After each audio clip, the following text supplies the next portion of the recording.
I'd like to welcome everybody out here tonight to this, our regularly scheduled February meeting of the School Board of Trustees, Blaine County School District number 61 at 6 p.m. We do have a full quorum present. We have Trustee Clayton, Trustee Corker, myself, Trustee Benyon. We also have Trustee Freund and Bustos here with us tonight. We have Assistant Superintendent Mr. Blackman stepping in for Dr. Holmes, who is with family this evening. I'd also like to welcome back Miss Amanda LaChance, our board clerk, freshly back, and welcome her. And we also have Mr. Tyson Spellman here with us as our student board representative. So if you would please stand with me and join me in the Pledge of Allegiance. I pledge allegiance to the flag of the United States of America and to the republic for which it stands, one nation, under God, indivisible, with liberty and justice for all.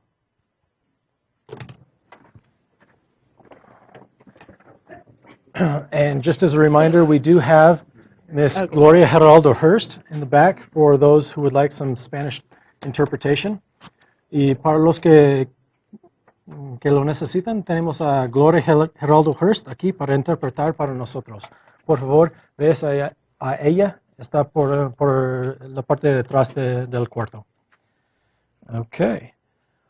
At this time, I will go ahead and ask if there's any additions, corrections, modifications, substitutions to the current agenda. All right. I do have one correction. We would like to clarify an error made on the notice for the February 9th, today's meeting. The notice states that today's meeting will take place on February 9th, 2015. That was improperly noticed. Should have read February 9th, 2016. If this error resulted in any persons not having the opportunity to view the agenda and or attend this meeting, please feel free to let me know via email, and we'll try to get that corrected. Where that's just a correction according to your conversations with Idaho State School Boards Association, we do not need to make a motion to amend the agenda because of that correction. So, all right. There being no further corrections or modifications to the agenda, we'll go ahead and turn the time over to Mr. Blackman for the accolades. We have two accolades. This evening. Marilyn, I know you, Siegel, right? So yeah. How do you pronounce your new last name? Donofrio. Donofrio. Okay. Marilyn Donofrio. So as a district, we talk almost daily about the fact that personal relationships between caring adults and students are central to student success. It's only by acknowledging the individual student, communicating their value, and demonstrating our care and concern that students will feel safe and secure enough to learn, grow, and thrive. I witnessed this in a brief but touching moment recently. I was walking out to my car in the parking lot of the community campus at the end of the day. The Wood River Middle School after-school program had just ended. Students riding the bus had departed, and a small handful of students were waiting on the sidewalk to be picked up. Marilyn Donofrio, who works with the middle school after-school program, was speaking to a middle school student, making sure the student had a ride and that the student would be safe. She said goodbye and turned to walk to her car, but then she turned back. What she did next touched me at my heart. She told the student that she and Miss Peterson, Renee Peters, would be cooking dinner and that the student and his family were welcome to join them. She made it sound like such a warm and personal invitation, describing the food, the dessert, and then at the end of her sentence, she said the dinner would be served at St. Charles. She was referring to the dinners she has been part of for decades, serving community dinners at St. Charles Church. By including the student's family, her care and concern extended to the welfare of the whole family. It was an opportunity for both the student and his or her family to accept help in a way that made the student feel valued and part of the community. Small things like this, done often, build trust and relationships among students and staff and lead to student engagement, which leads to educated, inspired, and empowered students. Thank you so much, Marilyn, for the work that you do, and it does not go unnoticed. That was submitted by Heather Crocker.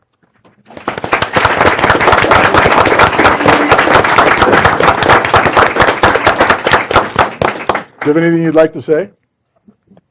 Well, I'll just say thank you very much. I'm really honored that, and I really also appreciate the school district's support of our program that we do with our middle school students there across the way. I know some of you guys are building their stuff with our kids.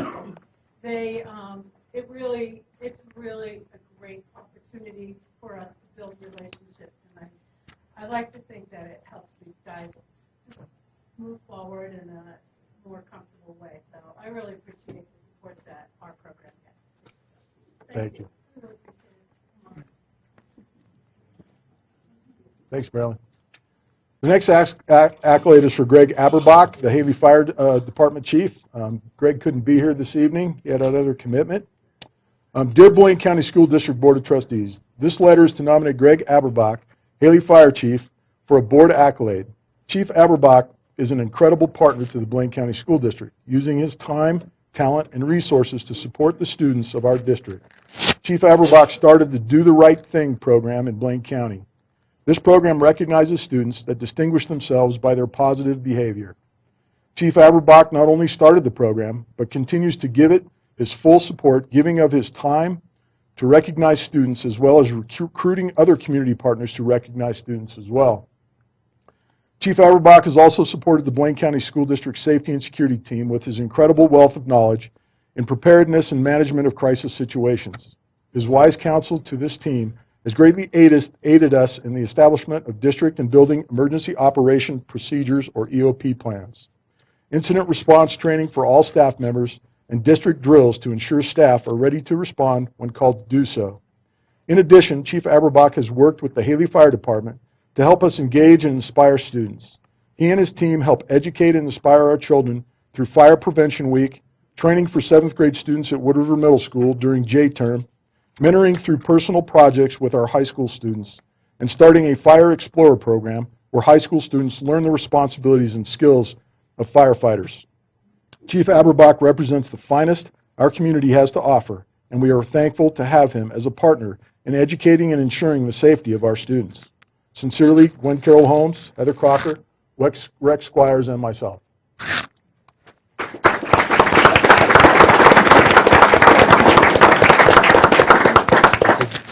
All right, I appreciate you sharing and reading those accolades. I too want to congratulate and thank those people, both inside the district and outside the district, for the benefit that it brings to our students. So thank you very much. Let's see, at this time, we'll go ahead and move forward with the agenda and turn the time over to the Alturas Elementary School report and turn the time to Mr. Brad Henson. And if you would please announce as you get up to speak your names for the record. Yes. Thank you, first of all, for letting us come and talk. And I wanted to let you know that Gwen Carroll had asked me a couple months ago to actually take her time for this presentation, so it's a little longer than normal, because she wanted to, those of you who have not been on the board that long, to have a better understanding of what we do at Alturas. So I'm Brad Henson. I'm the principal at Alturas Elementary School. I live in Bellevue. I'm Elaine Poclumbo. I teach first grade. I'm Gabby Ruiz, and I teach first grade, and I also live in Haley. And there's a whole bunch of other ones out there that look real good. Okay, so we want to just take a little bit of your evening to share with you the amazing things that we do at Alturas. We are one of 8 of the amazing schools in this district, but what we do is a little different than the rest. So we wanted to just let you know the process that we went through to get to the magnet school, and then how our daily schedule is set up, and what it is that we do specifically to help our kids acquire 2 languages. Okay. So we went through a process of 2 years ago now. It's amazing to think that, where we had brought together a task force of the 3 schools in the district that had dual immersion in the South Valley, and that was Bellevue, Haley, and Woodside at the time. And that was teachers from all of those buildings as we looked into best practice and traveled and looked at schools and found the best way to bring all of our schools together to form Alturas Magnet School. During that year-long process, we also had multiple meetings with our community stakeholders, And one of the meetings that we had was similar to the process that Gwen Carroll Holmes led our district through a year ago as we developed our new strategic plan. And we asked our community to come together and tell us what their vision and ideas were for our school. And through those meetings, we were able to come up with our vision and our mission. Our vision, as a collaborative community, we create pathways of respect, of learning, and of appreciation for linguistic and cultural diversity. And our mission, we, the community of Alturas Elementary, empower learners, enrich experiences, and engage as citizens of our world. What I think is pretty cool about that is you can see how it directly links to the strategic plan that was developed a year later, and it just shows that our little smaller community fits in perfectly with our larger community's mindset. So, thank you. For those of you who don't know, dual immersion started in the Blaine County School District way back in 2001 and 2002. It started when we only had half-time kindergarten classes, and we had 2 half-day kindy class offerings at Bellevue and at Hemingway at that time. Neighborhood schools were created with the construction of Woodside Elementary School in 2006, and then DI was shared in the South Valley schools. K1 at Bellevue, they went 2-3 to Haley, and then 4-5 at Woodside. In 2008 and 9, a second strand was added at Woodside, so we started in kindergarten a second strand, and so we had our 4-5 kids that came to us from the strand that grew through, and then we started our own second strand at Woodside in kindergarten, and that eventually grew up through the schools. District adopted all-day kindergarten the following year, and me. I was pretty excited about that. And then 2012 and 13, the school board made the decision to create the Magnet School, and that put us on the path of a year-long process where a task force was created, and we began the work of transitioning staff, students, redefining our school boundaries, buses, start times. We did a whole lot of research and school models, schedules. We looked into resources. We added $75,000 worth of books to our library, Spanish books to our library, and all of that was done with stakeholder input. And then 2014, we launched 428 students strong, and we're still going at it. So, our current enrollment as of this year was 418 students. I have 57 staff members. 53 of those are full-time employees. We have 301 Hispanic students, 117 non-Hispanic students. We are at 60% free and reduced lunch, which is one of the largest in the state of Idaho. And then you can see we have 24 students in special ed, 224 who are receiving English language development, and then we have 113 receiving Title I. So the two-way 50-50 model is the model that we have at our school. Students receive half of their daily instruction in Spanish and half of their daily instruction in English. Our classroom makeup consists of both native Spanish and native English speakers, and all attempts are made during our lottery process in kindergarten to balance those classrooms with English and Spanish, boys and girls, and if we know special education or special behavior problems, we do our best to balance them as well. We know that dual immersion is really, really hard. What our kids do every day is really hard. But we also know that if those kids persevere and they hang in there, the outcome and what they get out of a two-way dual immersion program is really, really to their benefit. Listed a whole bunch of things that it provides. It offers equal access to education for both your Spanish and English speakers, raises self-esteem for all children, better prepares students to meet the challenges society, academically, linguistically, and socially, promotes increased cognition, such as critical thinking and problem-solving skills, supports academic achievement, provides the added value of being functionally literate in 2 languages, develops an appreciation and understanding of diverse cultures, and increases parent and community involvement. The goals for our dual immersion program are that we have high levels of proficiency and literacy in their first language as well as their second language, that they have high levels of achievement at each grade level in both languages, and that we have positive cross-cultural attitudes and behaviors. So what we did, through all the research that we did, and we went in and we looked at several dual immersion schools across the country, did lots of research just reading books and trying to decide what was going to be our best model. And then we also knew that we had to work within the confounds of what we already had established in our district, because we had a lot of teachers and time and stuff that was vested in that, and those were all going to be coming to a school that we had to fit those staff members into as well. So we went with the 50-50 model. We wanted to make sure, though, that our kids had a very strong actual immersion experience. And we knew that we wanted our kids to get language arts in both English and in Spanish every single day. So all students get language arts in Spanish and language arts in English, K through 5, every single day. That other piece, though, where we wanted them to have a true immersion experience, and what I mean by that is if I'm an English speaker and I'm in a Spanish-speaking class and I'm not understanding what my Spanish-speaking teacher is saying to me, in the past, the programs were set up where what was taught in the morning was taught exactly the same in the other language in the afternoon. So I knew I could just hold out. And eventually, I'd get to the teacher who I could understand what they were saying, and then I could just learn then.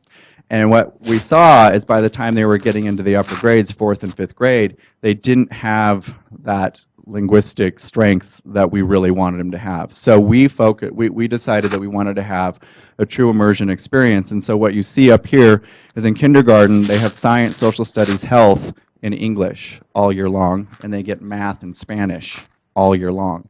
The following year, we switch it. So then they get 1st grade, Spanish is science, social studies, and history, and math is in English. And then we switch it, and it goes all the way down through the grade level. So that way they have an entire year where they're getting that content area in that content language. So I just want to reiterate to you that when I said dual immersion is hard, this is why it's hard. Because we have students who are native Spanish speakers, and we have students who are native English speakers. And they're getting content for 3 hours a day in a language that they are comfortable with. And then they're getting content 3 hours a day in a language that they're learning. So think about your elementary experience, where you went to school, I assume most of you, all day long in English, and that content, learning that content was hard. Our kids are not only learning a language, but they're learning content through that language. And they're getting it for 3 hours a day in the language that they know, or 3 hours a day in the language that they're not as strong in. So what they do every day is amazing, and it blows me away to see what our kids are capable of. But that's something that we really want you to keep in mind when you're thinking about what goes on in our dual immersion schools. If you want to jump in anytime, ladies, you know you can.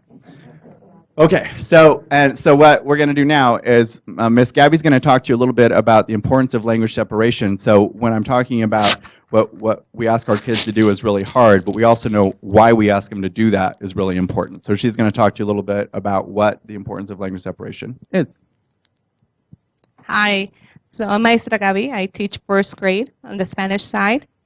And the reason why we do the language separation is because we want to make sure that our students have the language capacity, not only to speak, but also to talk in a social situation, and to have the ability to also carry on in their academic language. So our students are completely immersed in the Spanish side. So we have our students for about 2 hours a day. So in order for our model to really work, we want to make sure that we stay true to the model, which is completely 100% in Spanish. In fact, some of our students believe that the Spanish side teachers do not speak English. And it's amazing to see that, because they jump in, and at any situation, when somebody's speaking in English to us, they'll come over and say, Maestra Gaby, and they'll translate for us. And you're seeing it from a 1st grade student. So imagine that if we continue on to stay true to the model, if we build that strong foundation for 1st grade, by the time they get to the 5th grade, they're speaking native-like. So they're not only being able to talk, but also to write and read and continue on. So we want to make sure that we stay true to this model. And within that, our students create a culture where they're able to, if they, like right now, like I'm having trouble thinking of the words, but in any case, if they also, they can rely to each other, they can rely on each other, on their peers, and they're able to create a culture where it is okay to take a risk. It is okay. We want to build that community where we take risks, we learn from each other, and we move on as a family. So that's the exciting piece of that, the separation of the language. And when our students believe that we truly don't speak English, for instance, one of our teachers, Miss Daisy, has a student named Toby. And she's over there, actually. She's really excited. So her mom, who is our ELD teacher, Miss Benson, we had professional development one day. And she says, I'm sorry, you don't have school today. So I have professional development. I have a class to go to. And in fact, your teacher, Miss Daisy, is going to go with us. Toby looks at her mom and says, thank God, she needs to learn English. So that's so exciting because we get to see the expectations. The students already know the expectations to stay in Spanish.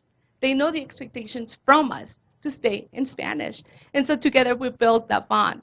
And so they continue on. And within that academics, the students are learning to read completely in Spanish, to speak in Spanish. And so with our English partners, we're able to continue what we start from one language to another.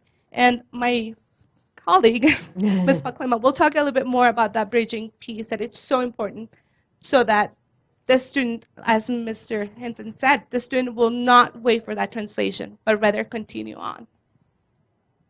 So bridging is simply learning through two languages. And it happens through content and it happens through skills. So my partner, Daisy, and I intentionally plan our week with our learning objectives for that week in mind. We are ever careful to plan so that we don't translate the content. We start the week Monday morning with a group. I will read a story to the group that I have in the morning. We will discuss it broadly, but after lunch they will go see Senora Daisy, where she'll elicit more details from them, and she may even ask them to write in Spanish, keeping in mind the skills that we're learning for that week. We do it again typically on Wednesday. I'll have the other group read a story with them in English.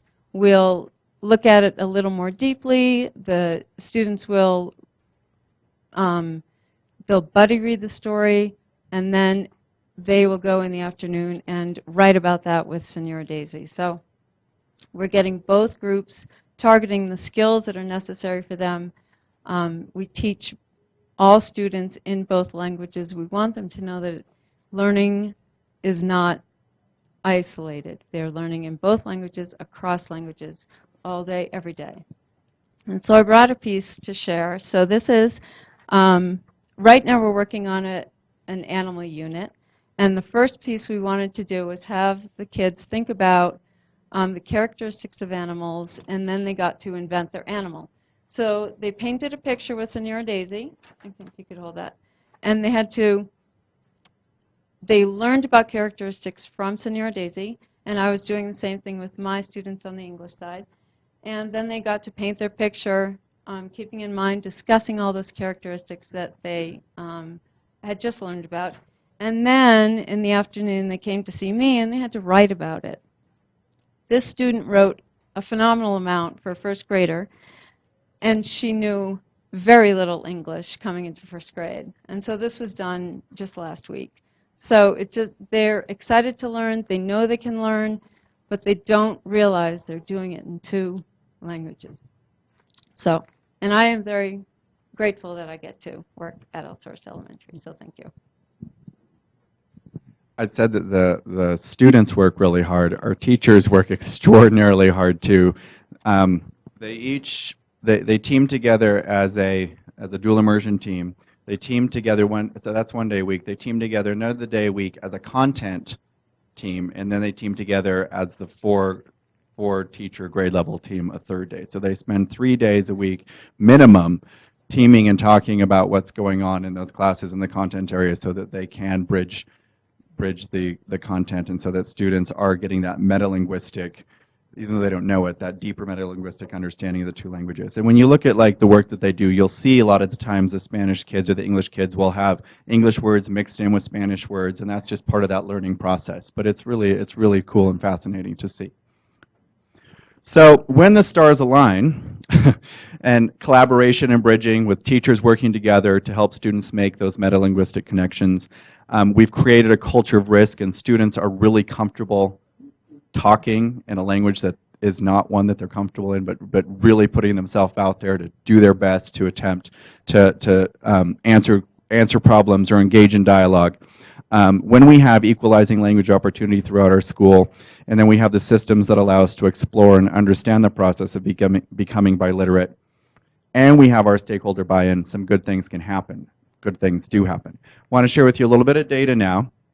What I want us to remember, again, is that our students are learning 2 languages, and they are learning in those languages half the amount of time that our typical schools learn. You know, they spend 6.5 hours a day learning content in English. So our students have that for 3 hours, and then they're learning content in the other. So again, we expect them to be a little bit behind, but we have some pretty nice data regardless. So currently there's 428 kids, or there were last year, so this is ISAT scores from last year, that we had 428 kids, 305 of those were Hispanic and 123 were non-Hispanic.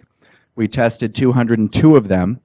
26% of the 202 were Caucasian, 74% of those were Hispanic, 61% of those were economically disadvantaged, and that breakout to 79% of that was Hispanic and non-Hispanic. So go ahead, Amanda.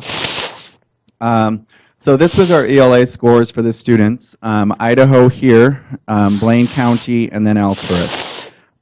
What we get really excited about is when you look at, this is all of our students, so that's Hispanic and English. When you look at all of Idaho, and again remember our numbers, our percentages are significantly higher than the rest of the state.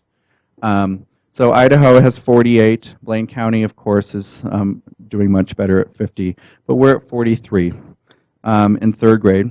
In 4th grade, they dropped down to 46, 52, and Alturas has come up to 49. And by 5th grade, even though our kids have been learning 2 languages and half the amount of time in English, our kids are right on par with the rest of Idaho, and we think doing a pretty good job. For math, you can see math is another area that we're working on. And remember, at our last board meeting, we gave our strategic plan update, and we've really put a focus on language. And when we say language, we talk about not just language, but the language of math and the language of science. And math has really taken a shift over the last few years, and we really are focusing on the language of math. It's not just about an algorithm anymore, it's about a process and being able to communicate that process and articulate your reasoning in the way that you have either to argue an answer or to, argue against an answer. So that language piece of math takes it up just yet another level once again. So what we're excited to see is if you look at Idaho, they start strong and they falter. We're going up in the right direction, 35, 30, well, we dropped a little there, but back up to 44%. And then, we're on par with the rest of Blaine County, actually, by the time we get to 5th grade. So, again, we're excited about the results we're seeing. But because we know that our students are at a little bit of a disadvantage, we like to always consider growth as well. So I also put in here the next one is a growth model. And so what happens when you're learning, oftentimes our kids come in and they're really, really low, and they have incredible growth, but they still don't meet the bar. So what you see here, for example, in grade 2, we have a change of 99 between in their standard score between the fall and the spring pre-test. Or no, I'm sorry, this was fall and winter of for STAR test this year. A growth of 99. They've shown a growth of 6 months and an increase in percentile rank of 19. In 3rd grade again, a growth of 82. Growth of 61. So we continually see amazing growth at our school with our kids who are learning language, and so we always like to celebrate that as well. Even though our kids may have, 50, 60 points of growth, that bar, when you're coming in, you don't have the language, and the bar that they set is clear up here. Our kids are working their hind ends off to do what they can, and they might not get over the bar, but we honor the fact that they've made incredible growth. And then again in math, you can see the same thing holds true. Up 63, 40, 42, and 42. You can see the increase in percentile. Dropped a little bit here in third grade. But in third grade, that's a whole new monkey where they're learning. It's the curriculum and stuff that we take on in third grade is really up in the ante. They're instead of learning to read, they're reading to learn. So, okay. So for our hopes and dreams as we continue Alturas, we're still changing our diapers and kicking off the spittle and stuff because we're so brand new, but we're continuing to grow as a staff. I have, how many, Gabby, 5 of you or 4 of you that are in the master's program? 6 of them that are in the master's program at the University of Minnesota in biliteracy. My staff has taken on professional development, instructional leaders, so every staff meeting that we have members of our staff that are leading the rest of our staff in best practices around the things that they're learning in dual immersion, because this is, we've been doing it for a while, but it's so new, relatively new, that we're all continuing to learn every single day, and it takes our entire village to keep us strong and knowing what is best practice and how to continually change. We want to continue to proactively stay current on all of these best practices so that we can move our program forward and have a program that is relevant to the community and what we promise that we will provide them. And we hope that we will continue to have your support and that you will come and visit us and see what's going on. To end our presentation, though, we do have a video for you. And we ask our kids 2 questions. It's a short video, so it doesn't take very long, but we ask our kids 2 questions, and those questions are, what do you like about learning at Alturas, and what has been difficult about learning at Alturas?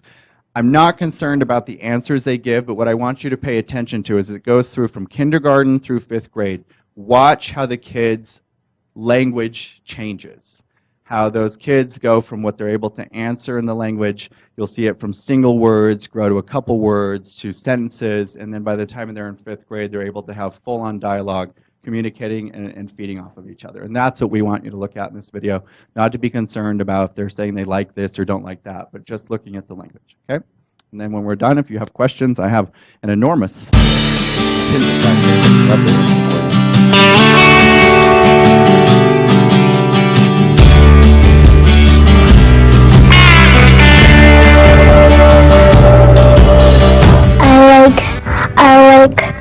I like learning Spanish. Gusta los niños.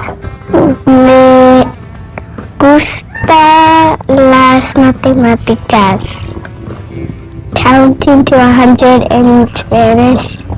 Me gusta escribir. It's hard to read. En la clase de Miss Bliss hablar inglés y en la de Miss López hablar español. Math.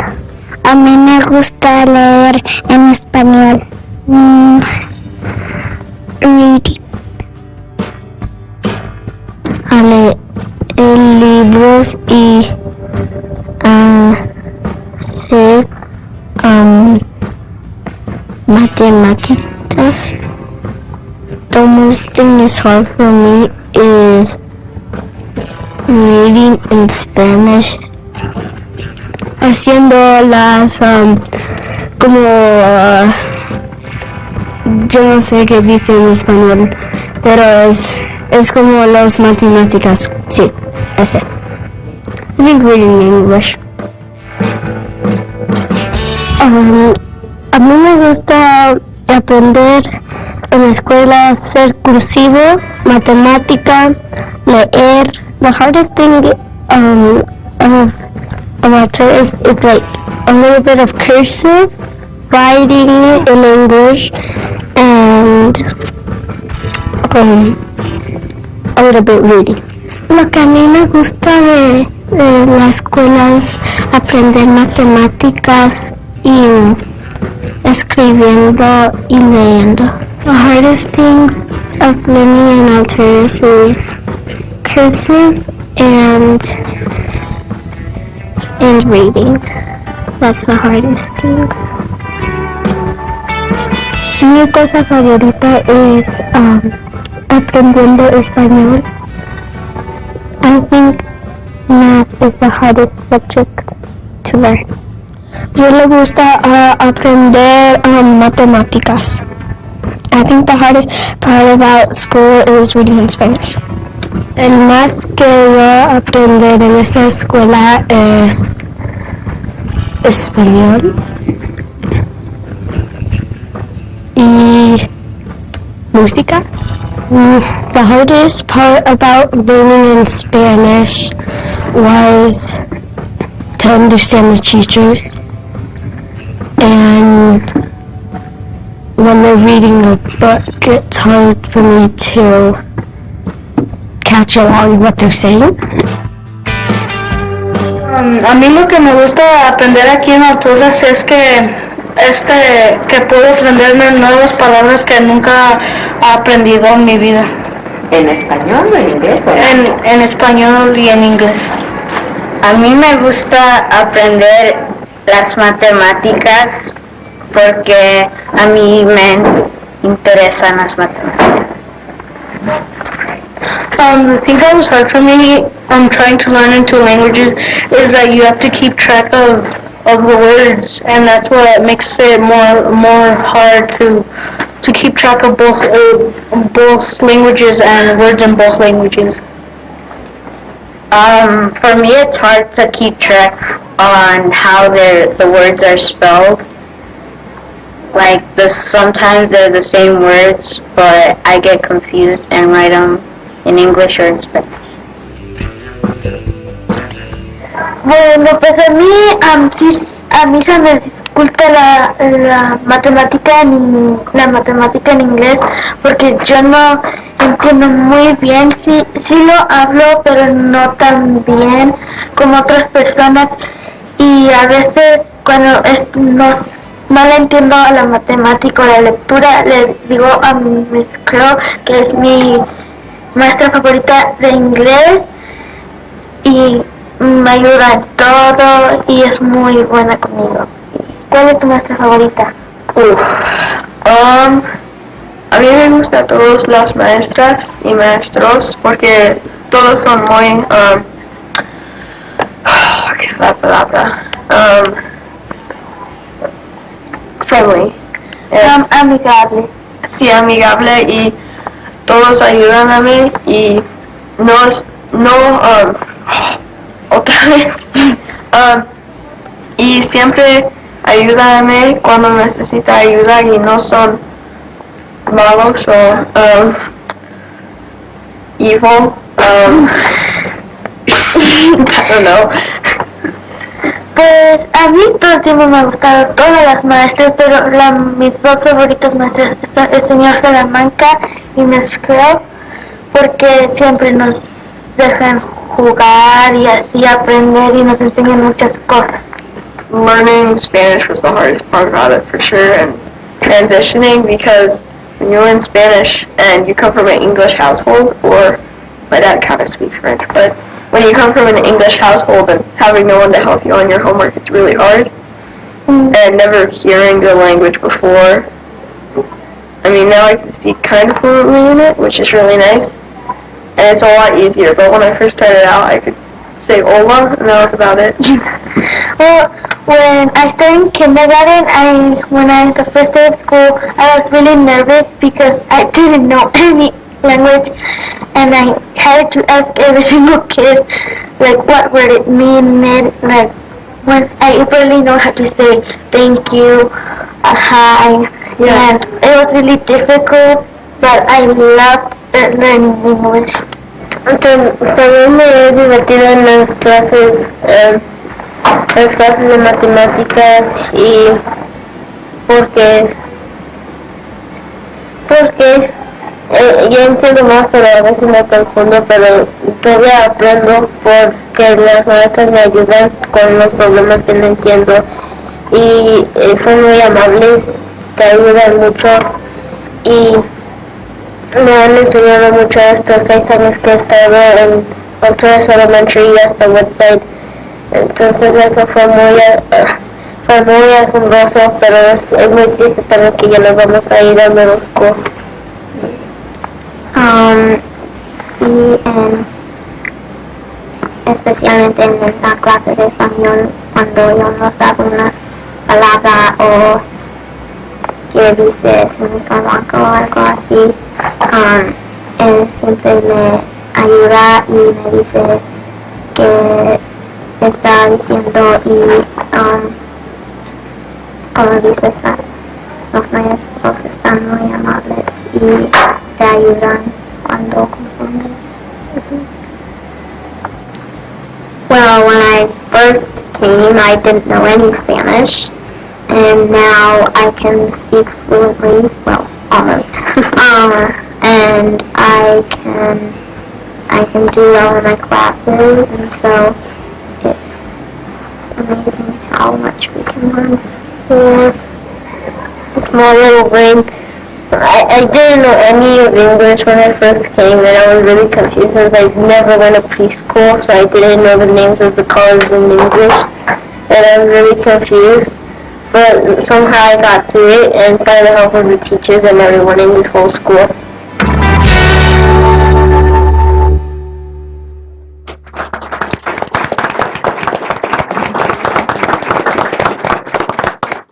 So yeah, by the help of the teachers. I have an incredible crew. They really, really do an amazing job every day. They provide every opportunity they can for those kids to practice language, to give them the opportunities to turn and talk to each other, because without that, they're never going to get it. So that's what we focus on. If you have any questions for us, we'd be happy to entertain. I'm sure any of the folks in the back would be happy to answer them too, but you're always welcome just to come down and see it in action as well. All I right. want to say bravo. So impressive. Really impressive. Trustee Corker. Yeah, you could almost see the kids with the gears turning, switching back and forth. I remember a few years ago there was a lot of the Caucasian boys used to kind of drop out as the grades went by. I'm wondering if that. So we've seen that, and that's one of the things that we've really been pushing. When we look at our historical data, about second, third grade, we're seeing, when it starts to really, the curriculum, like I said, in third grade gets harder. They're expected to have more language and have more language support, or need more language support. We saw a lot of kids leaving right in that second, third grade area. And so what we've done is we've put in, and so since when we became Alturas, we were able to add a Spanish language support person, which we didn't have for the dual immersion programs before. Oh, sorry, Ben. Thanks. So we were able to add that Spanish language support, and we're really trying to focus in on helping kids understand. Like any of my teachers will tell you, I beat it into their heads with love every day to tell our kids that learning is hard, and we understand that, and this is a process, and it's okay that you don't know it today, because the big secret in most of our classrooms for every kid sitting there is that they're going, why am I the only one that doesn't understand what's being said right now? When in fact, there's a lot of kids in there that have pieces, and so we're trying to build that culture that they understand, I might not have gotten that, but maybe Tyson did, and I can turn to him, and he can help me.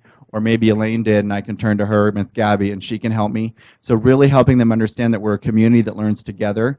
And we hope, and we're anticipating with this magnet school model, and the fact that we're all in one building, and those incredible resources, our staff, is there together and working together, that we're going to see a change over time. That we're not, great things were happening before, but it was just so fragmented that now that we're all together in one, that we really believe that we're doing the right thing, that we hope that we're going to see those attrition numbers go down.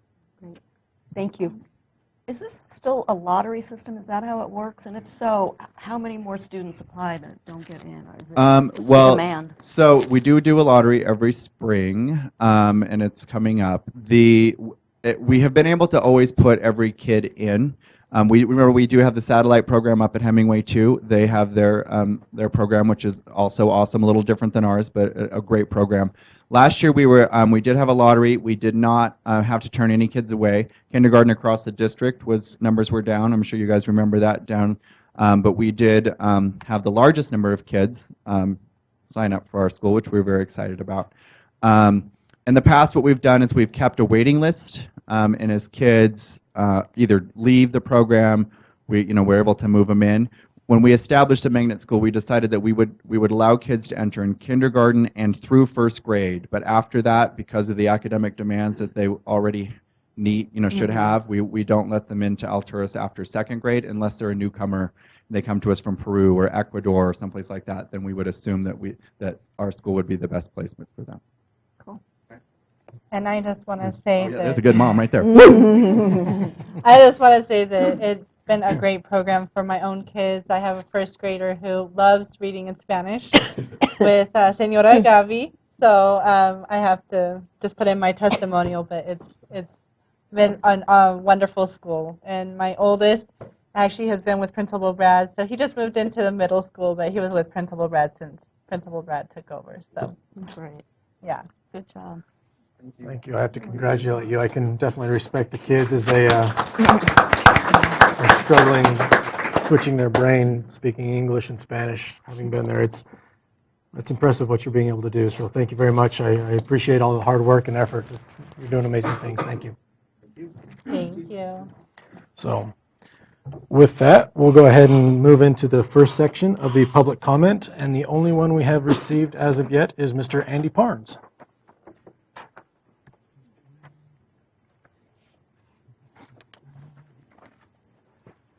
Good evening. I want to talk primarily about the calendar, and I have just a printout calendar proposals.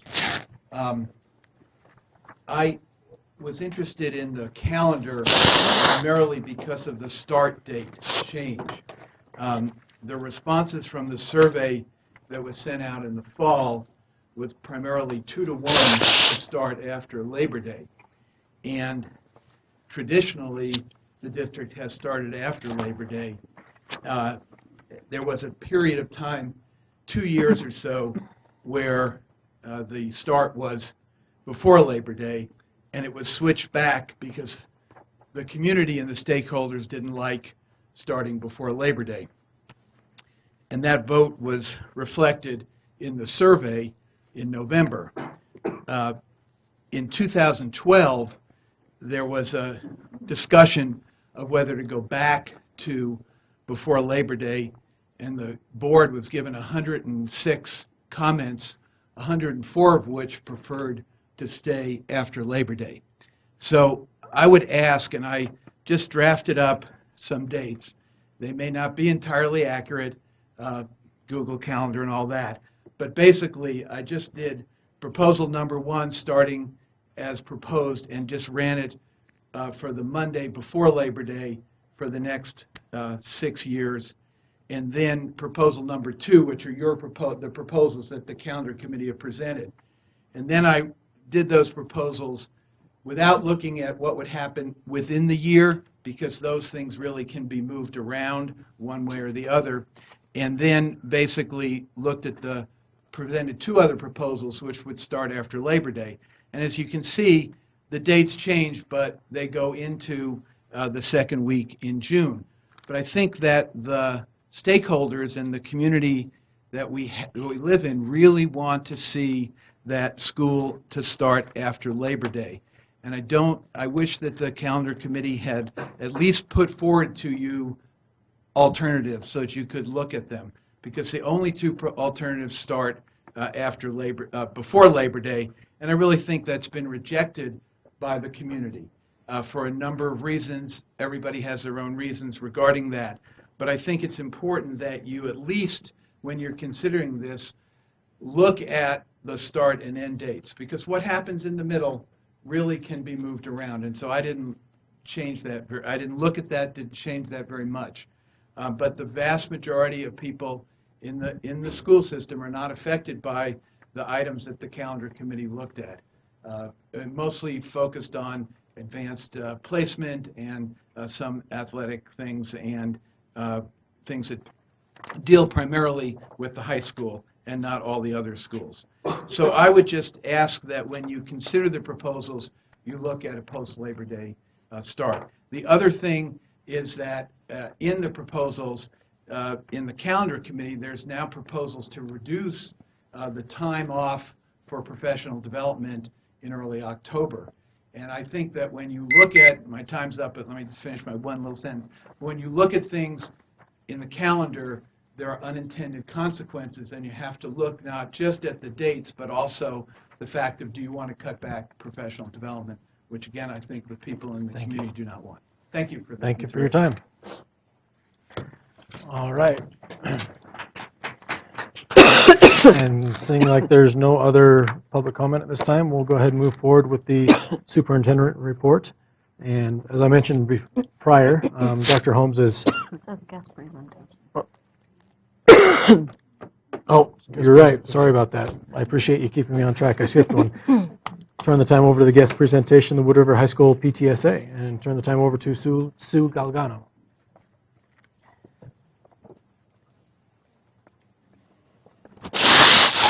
Good evening.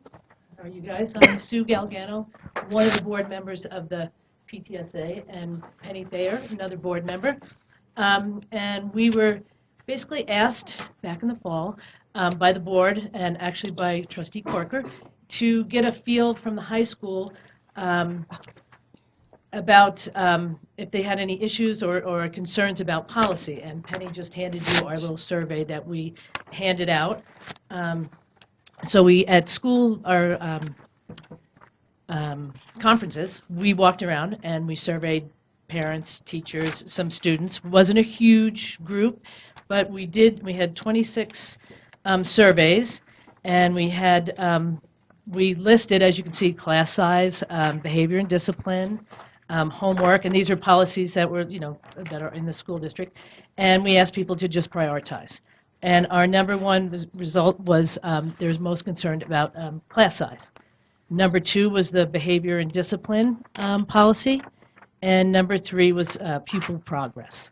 So, and we appreciate you actually, Trustee Corker, asking, because we know that none of the trustees have any students that are in the high school. You have younger children or children that have graduated. So it's kind of nice that you asked to get a feel for what is kind of the thoughts that are going on at the high school. The surveys were random, and like I said, there were 3 staff, 6 teachers, 7 students, and 10 parents. And we would look forward to, if you have the, that request again, that we would put together another survey and hand it out. And we did put other on there, but we did not get any other policy, concerns that parents had. So I guess, the class size was the number one. So, and then we won't keep you long, but we're just going to give you a little update. I wanted to share with you the Senior Bash information that you have there, that we have a committee that puts on this, or organizes, and we put on a party for all the graduating seniors. Right after graduation, we hustle them all over here, lock them down for the night, and there's games and parties and lots of fun. And we just want to mention, with the calendar that you guys are looking at this evening, the end dates are Tuesday and Thursday during the middle of the week. So we are concerned, because I will be part of that committee next year, about having students graduate on a Tuesday or Thursday and have senior graduation not on a Friday. Because what we traditionally do, you have families that come into town, you have, and if we get this, all volunteers, all donations for the Senior Bash. So to try to do that on a Tuesday or Thursday evening would be really difficult, and then we hate to have the kids graduate on a Tuesday or Thursday and not have the party until the graduation until Friday, I guess, get out of school Tuesday or Thursday, and have graduation on a Friday, because then they have that Tuesday or Thursday to go, woohoo, we're going out and having some fun. So we'd like to have you think about that when you're thinking about the calendar and the dates. And then Penny is going to just share a couple of brief things that we do with the PTSA and let you know what we're doing. Thanks. Hi, I'm Penny Thayer, and I just wanted to mention to you a couple of good things that have happened at the Wood River Wood River High School with the PTSA.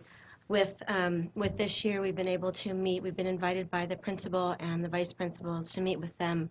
I think we have a scheduled meeting every 2 months where we have a really great discussion with what's going on and what their perspectives are and what our perspectives are as parents. And one thing we've also done with that is we've included some of the other front office staff ladies who really kind of have their finger on the pulse of things there at the high school, and it's been a really productive meeting. So I'm looking forward to more of those.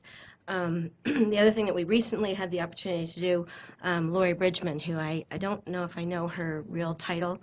I think she is the new mental health specialist, if that's correct.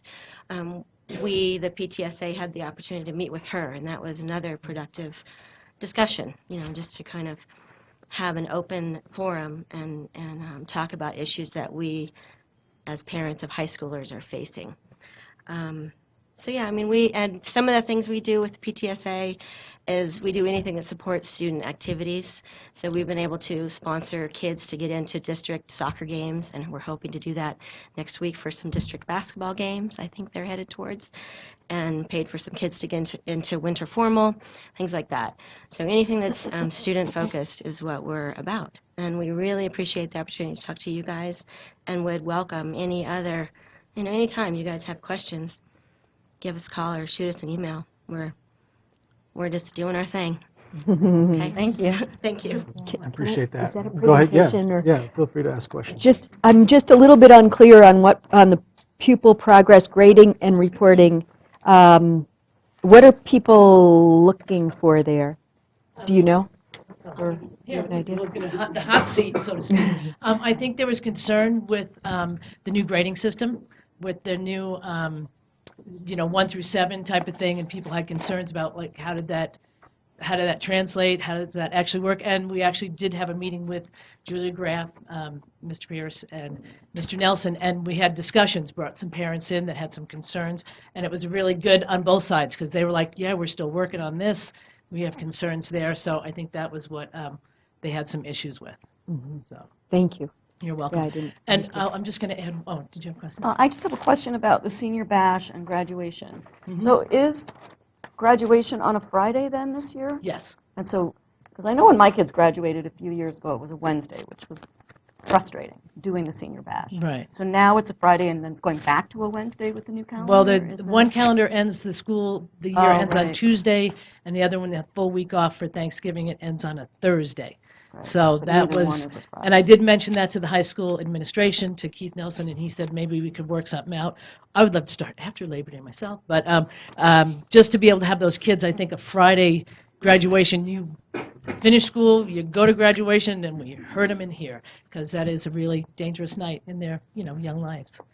So if you look at that, and if we can somehow, if that doesn't change, somehow change that graduation date to be on a Friday, I think that works for families and community the best. So, Trustee question. Clayton. sure. Were you satisfied with the participation within this survey? There's only 26 people. No, we would love to have had more. Providing this data. So Right, it's a not, it pretty was, small sample right. size. And we were asked back in the fall, and we thought we were going to send out some surveys. So we would gladly do it again. Keith Nelson offered us the ability to use their iPads to walk around and have, because they were doing some surveys that night. So it was a very impromptu, but we were just really glad to be asked to find yeah, out. so you got some data from it. Right, and we would do it again if you wanted. We could try to do it a little bit more, may not be scientific, but to get more bodies involved. But that's the data that we got.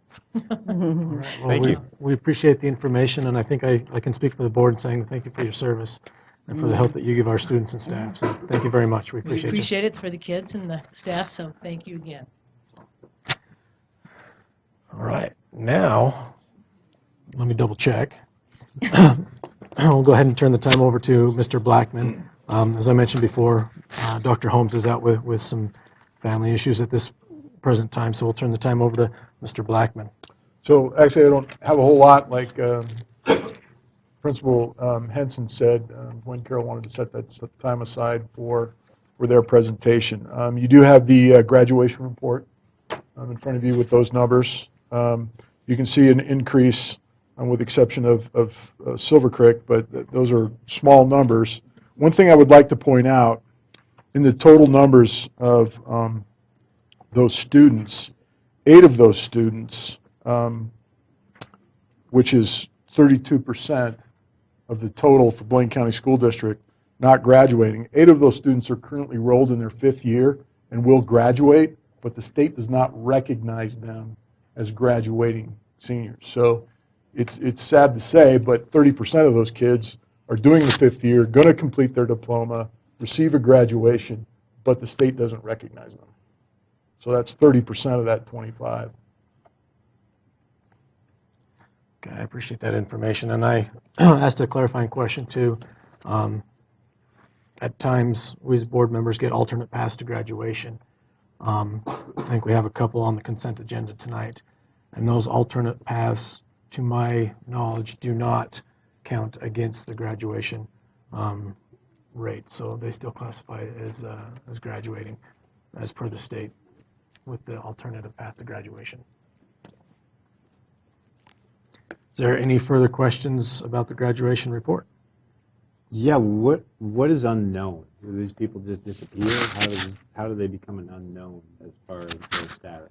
Well, if they transfer out of the district and do not graduate here, and we do not get a request for any records, and we have no way of knowing where they ended up, whether they went out of country or whether they ended up in a different state and the other school district didn't request any records, we don't know where they went unless the parents and the students self-report to us.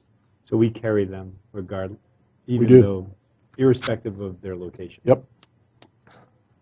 That skews it a little bit too. And there has been some effort in trying to track some of those students down, but there's times when we can't track everybody. So if you have 8 who are in a 5th year, 6 that are unknown, that's 14. So you've just dropped it down to like 10 without. How does that compare statewide, nationally, as far as a percentage? That doesn't seem like a very high percentage of non-completion if you draw it down to that. Right. If you draw it down to that, you know, Then down to we'd be 10, ready. that's like Yeah. a pretty good ratio. Yeah, we'd like to see a 0. a 90 to 95% completion rate. Mm-hmm. That's our goal. Okay. So I have a question about the substance abuse issues on there. Mm-hmm. Did we see an uptick from 2013, 2014 to the 2014, 2015? Because it says 62.5, and then it ticks up to 64% of those students that are not graduating with known substance abuse issues. You know, I can't really, oh, I see what you're saying. I see the data you're looking at.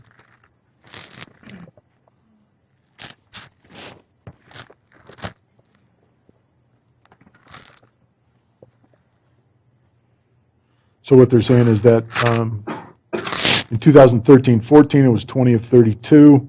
In 2014-15, last year, we don't know about this year yet. We haven't completed it. But, you know, 62% to 64%, we saw an uptick from 2013-14 to 2014-15, which is one of the reasons that the board, you know, saw that as a concern and brought in the mental health counselor, drug and alcohol specialist. So she's been getting to know a lot of people and working with our community and the Drug Coalition and some of the people that the board asked her to meet with to make sure that we're addressing this issue. Okay. So we'll be addressing this before the end of the school year, and hopefully we'll have a full-blown program for the entire school year next year, and then we'll be able to really compare that data and see the effect that that position has had on those graduations. Okay. All right. Thank you for that. And we'll go ahead and move forward with the board chair report at this point in time and turn the site over to Mr. Tyson Spellman for the student liaison report. Thank you. I'll begin with Carrie. Next week, district for boys basketball begins on Tuesday. For Wood River, boys basketball senior night is tomorrow night, Wednesday.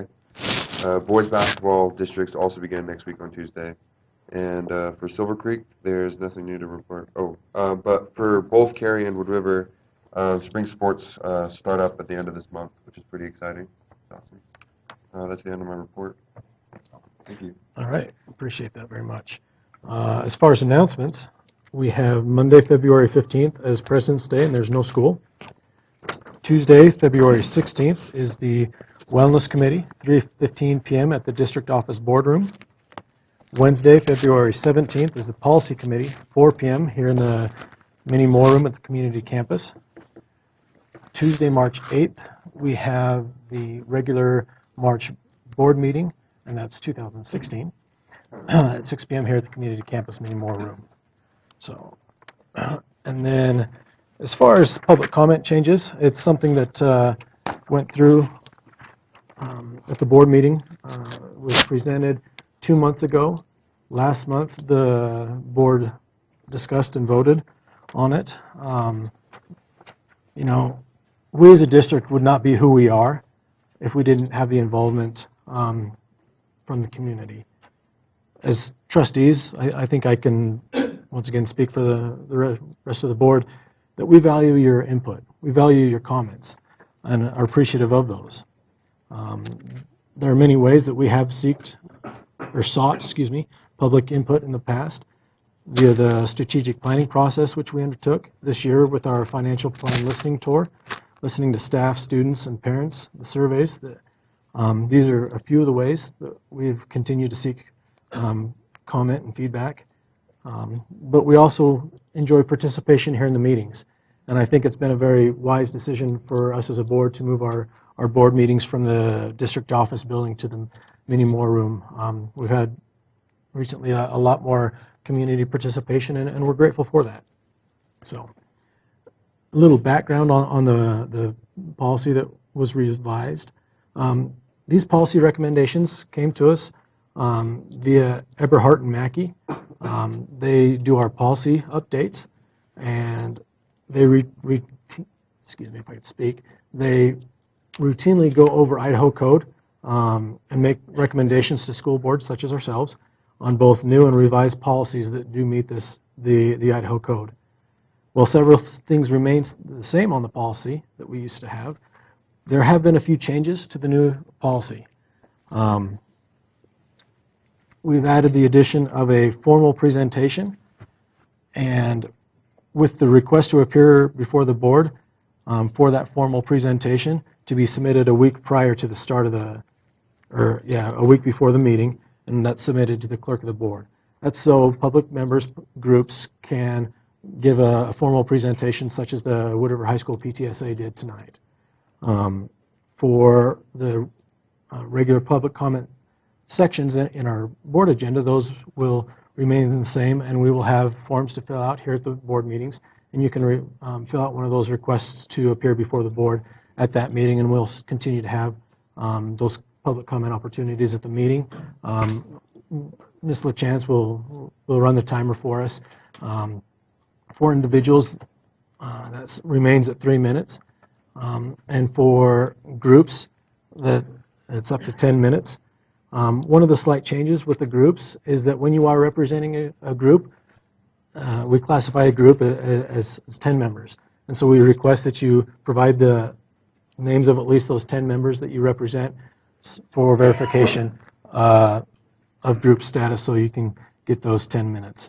One of the changes along with that is if you are listed as a member of that group, if you have a group presentation and your name is listed on the member of that group, you forfeit your opportunity to give an individual public comment during that meeting about the same topic that the group is presenting. If you're requesting to appear for a separate topic, that will still be allowed. And in keeping with the past policy, I may interrupt or terminate a statement if it's lengthy, personally directed, abusive, obscene, repetitive, or irrelevant. We may also deny the opportunity to address the board if it has done so previously in the past 2 months. We discussed this at our last meeting, and these changes were put in place with a 4-0 vote. The public comment request form is located on the website. We're not going to jump headstrong and hammer down on these changes tonight, because where they were just implemented via the policy acceptance of last month and hadn't had the chance to explain them, we'll kind of go as status quo as for this month, but for the next month these changes will be in effect.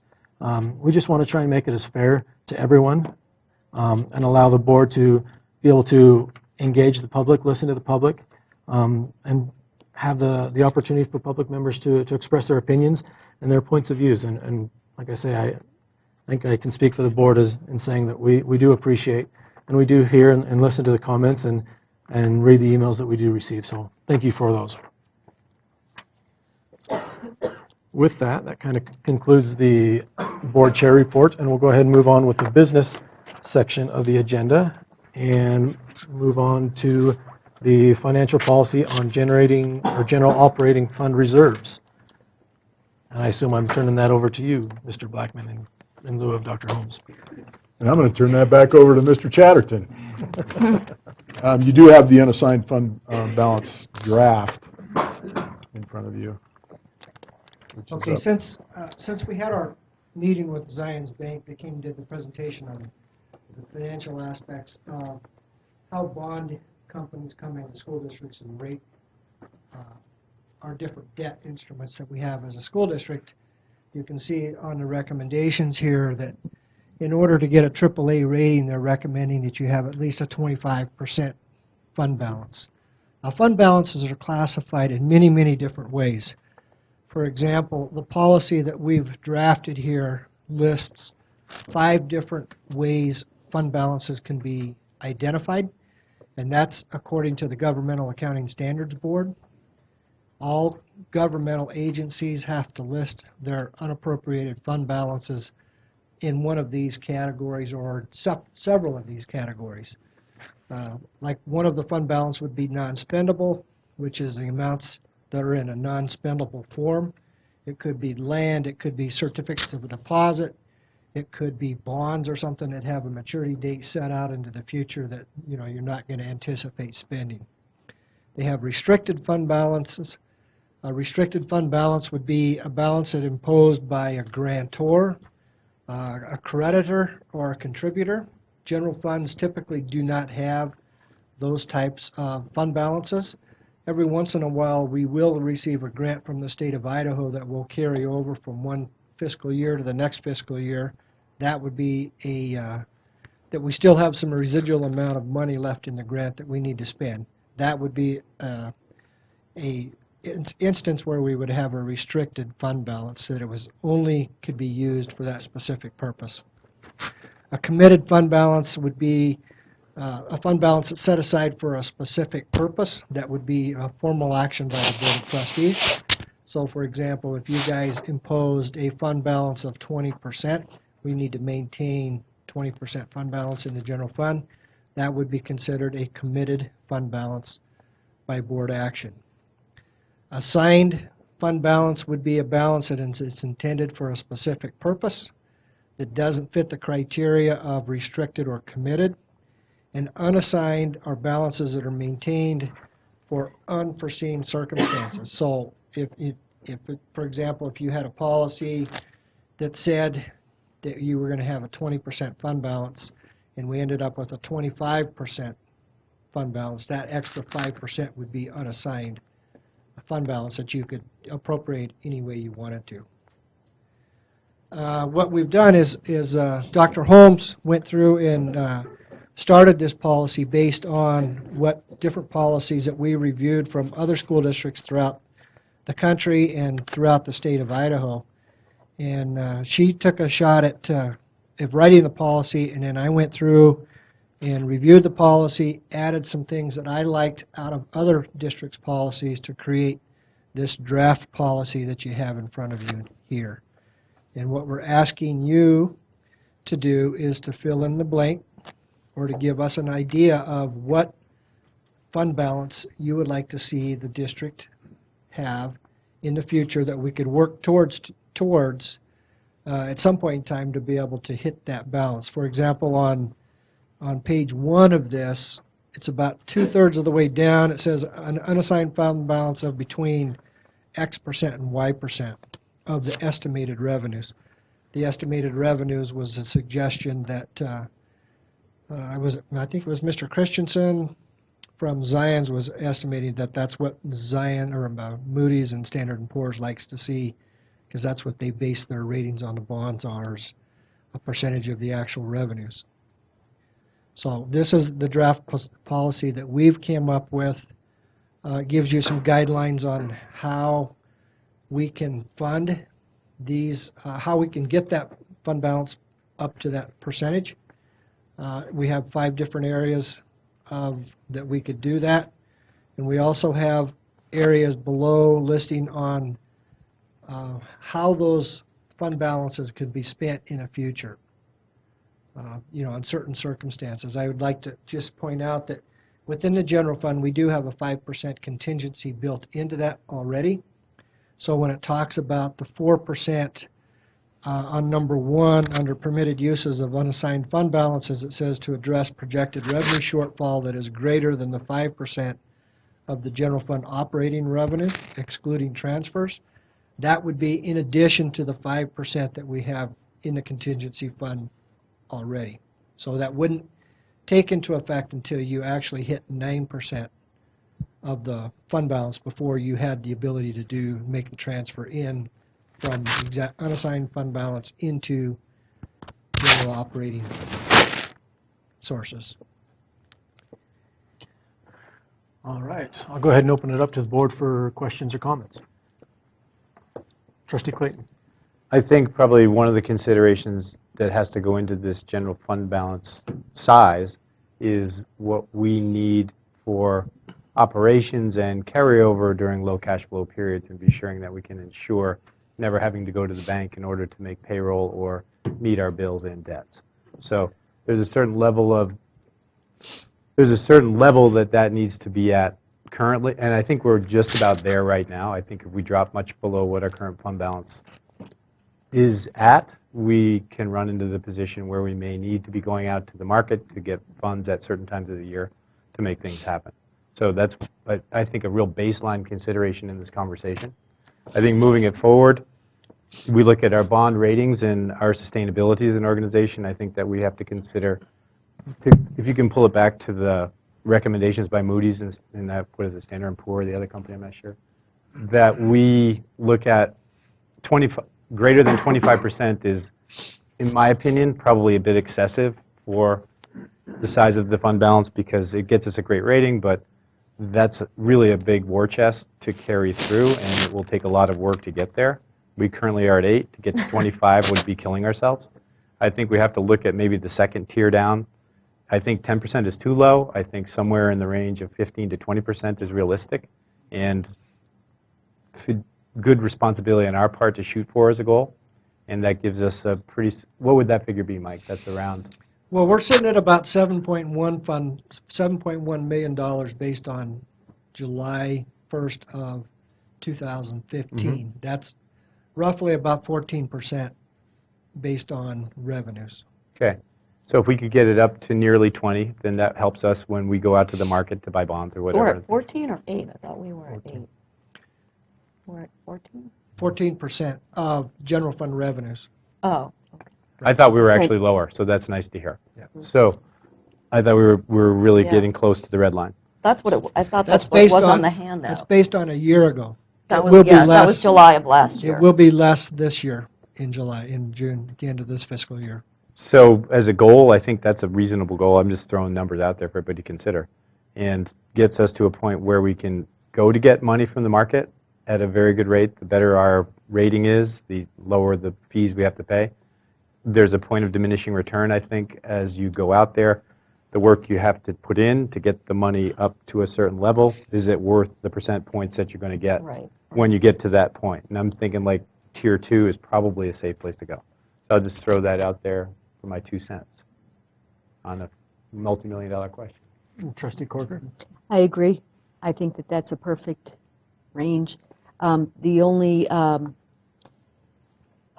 now I just lost my train of thought about, there was one other caveat that I was going to make on that about, I'll come back to it. But yeah, in general, that area is I think where it should be.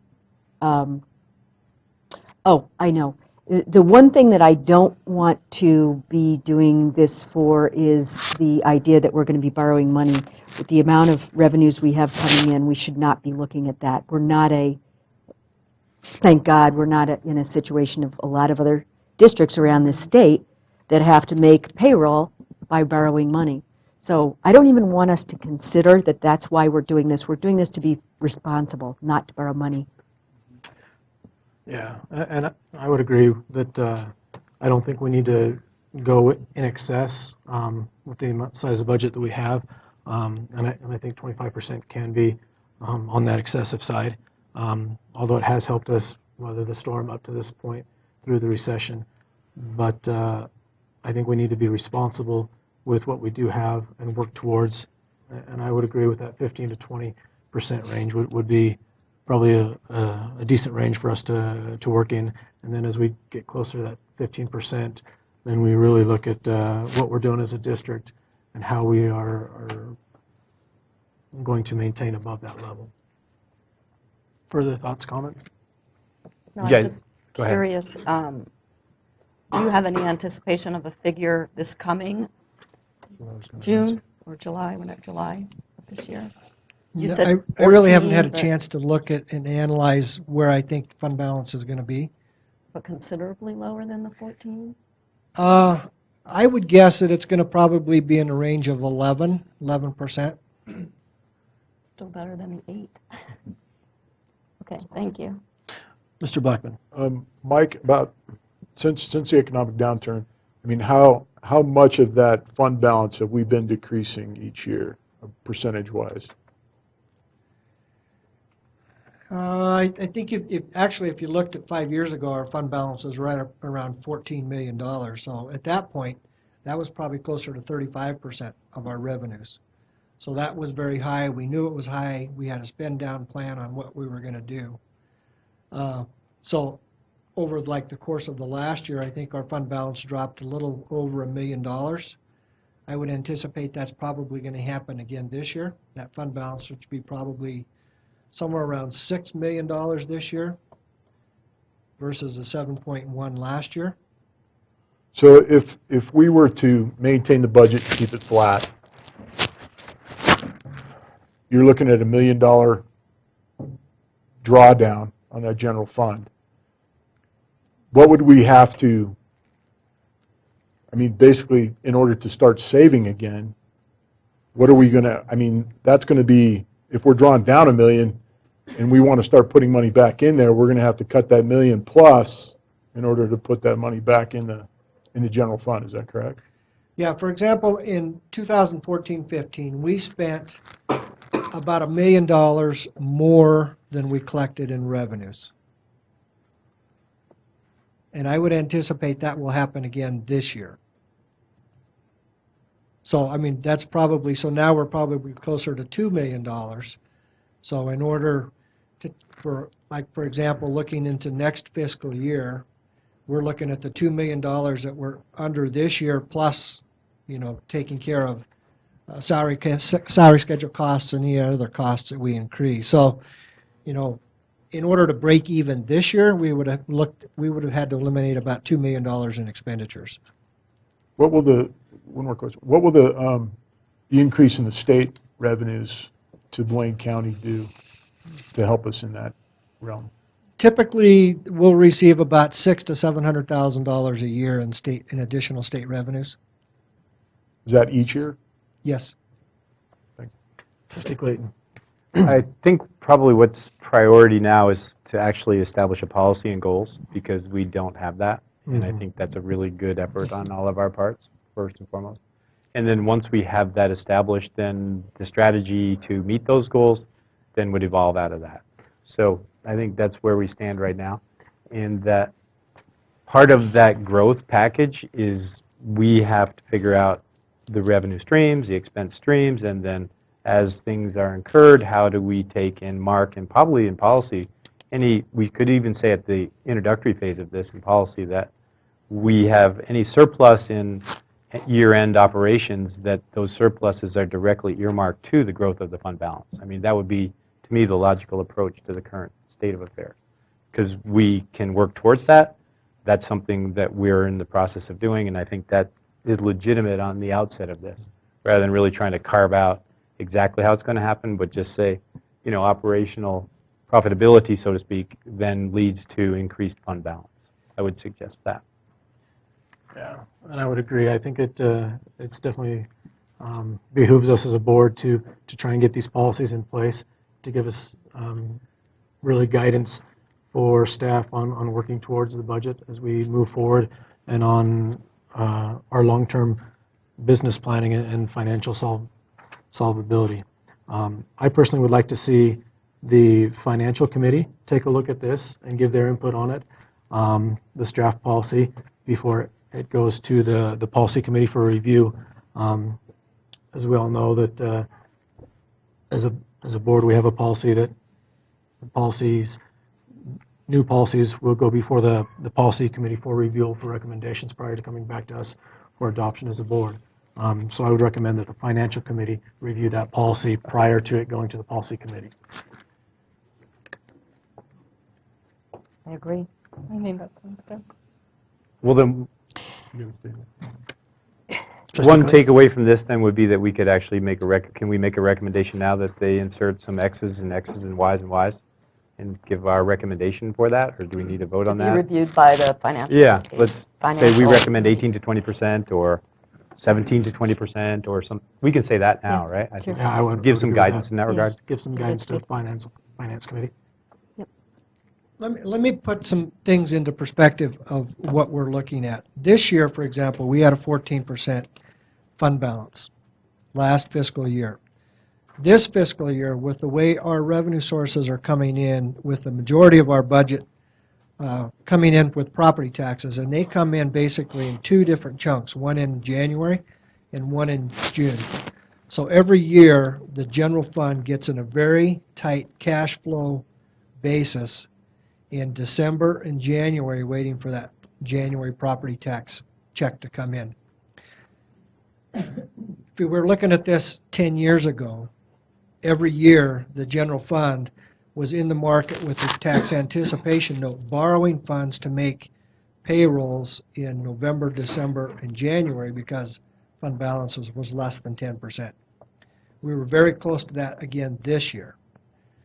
What we did is we were borrowing funds from our plant facilities levy fund and then putting it back in when we received the property tax check 2 weeks ago in January. So if those funds were not available, we would be in a situation to where we would be borrowing funds again on a tax anticipation note to make payroll in the general fund this next year.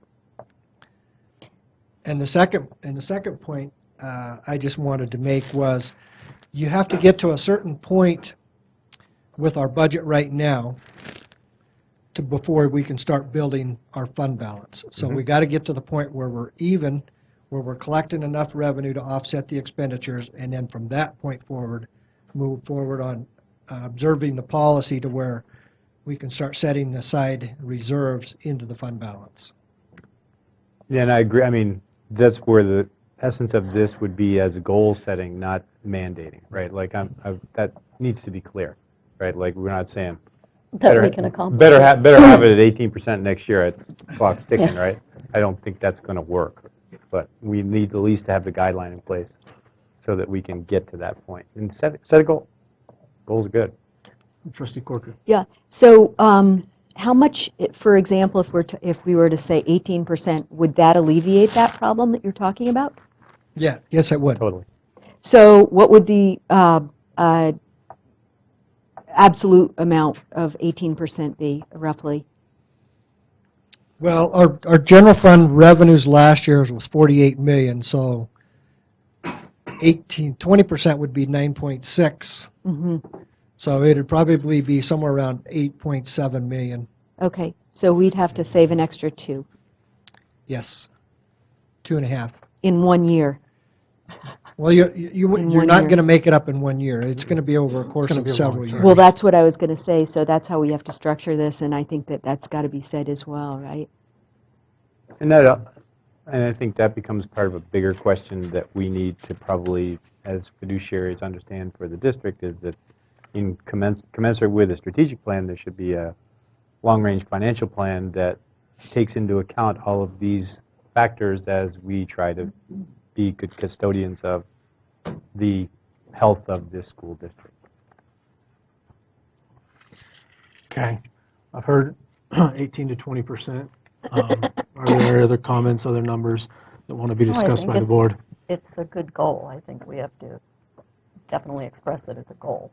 That this is not something easily achievable in the next year or even probably 2 years. So I'm for 18 to 20%, and what do you think about 3 years maybe to get to that in terms of us stepping up to that? That depends on a lot of different factors. It really depends on, I would say yes, you could do that, but in order to do that, I think you'd be out in front of the voters asking for a supplemental levy to help fund our fund balance, as well as you would be looking at eliminating roughly $2 million in expenditures over the next several years, too, In total. in total. So it'd be a combination of both, not one or the other. It would be a combination of both. 2 million over the next 3 years, not 2 million per. Right. I think it's a good goal. Yeah, I do This too. requires a plan. I think it's a good goal. All right, well, do I hear consensus from the board then to ask the Finance Committee to take a look at this and review with the thought from the board being 18 to 20%? Over a 3-year period. Yep. Okay. Yes. As a member of the Finance Committee, can you ask them and help them review that? Sure. The other thing is, this is one of those policy items that I almost feel like the policy committee can bypass because it takes up your time. It's been vetted. It's been looked at ad nauseum. And if you're okay with that, I'm fine with it. We're not Yeah, I the think- Financial Policy Committee really isn't made up of financial people. We're really looking more at classroom type and student policies and legislative mandates. So when you're talking to finance and the Finance Committee, according to your policy, it's got to come back through us. But we're going to, even if it comes back through us, we're still going to follow the recommendations, based on what the Financial Committee comes up with. So doesn't really matter. They can go either way.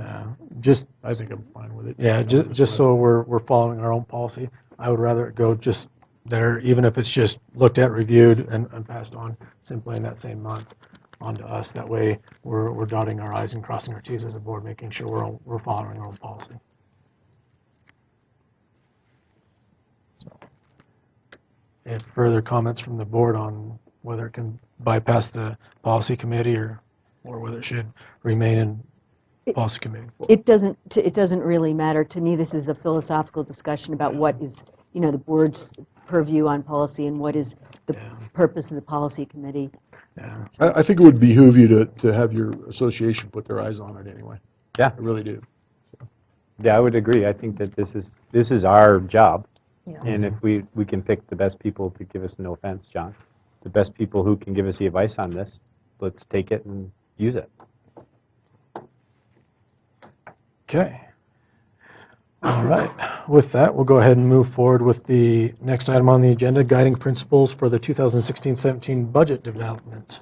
Are you doing that, or are you turning that back over to Mr. Chatterton? I'm turning that back over to Mr. Chatterton as well.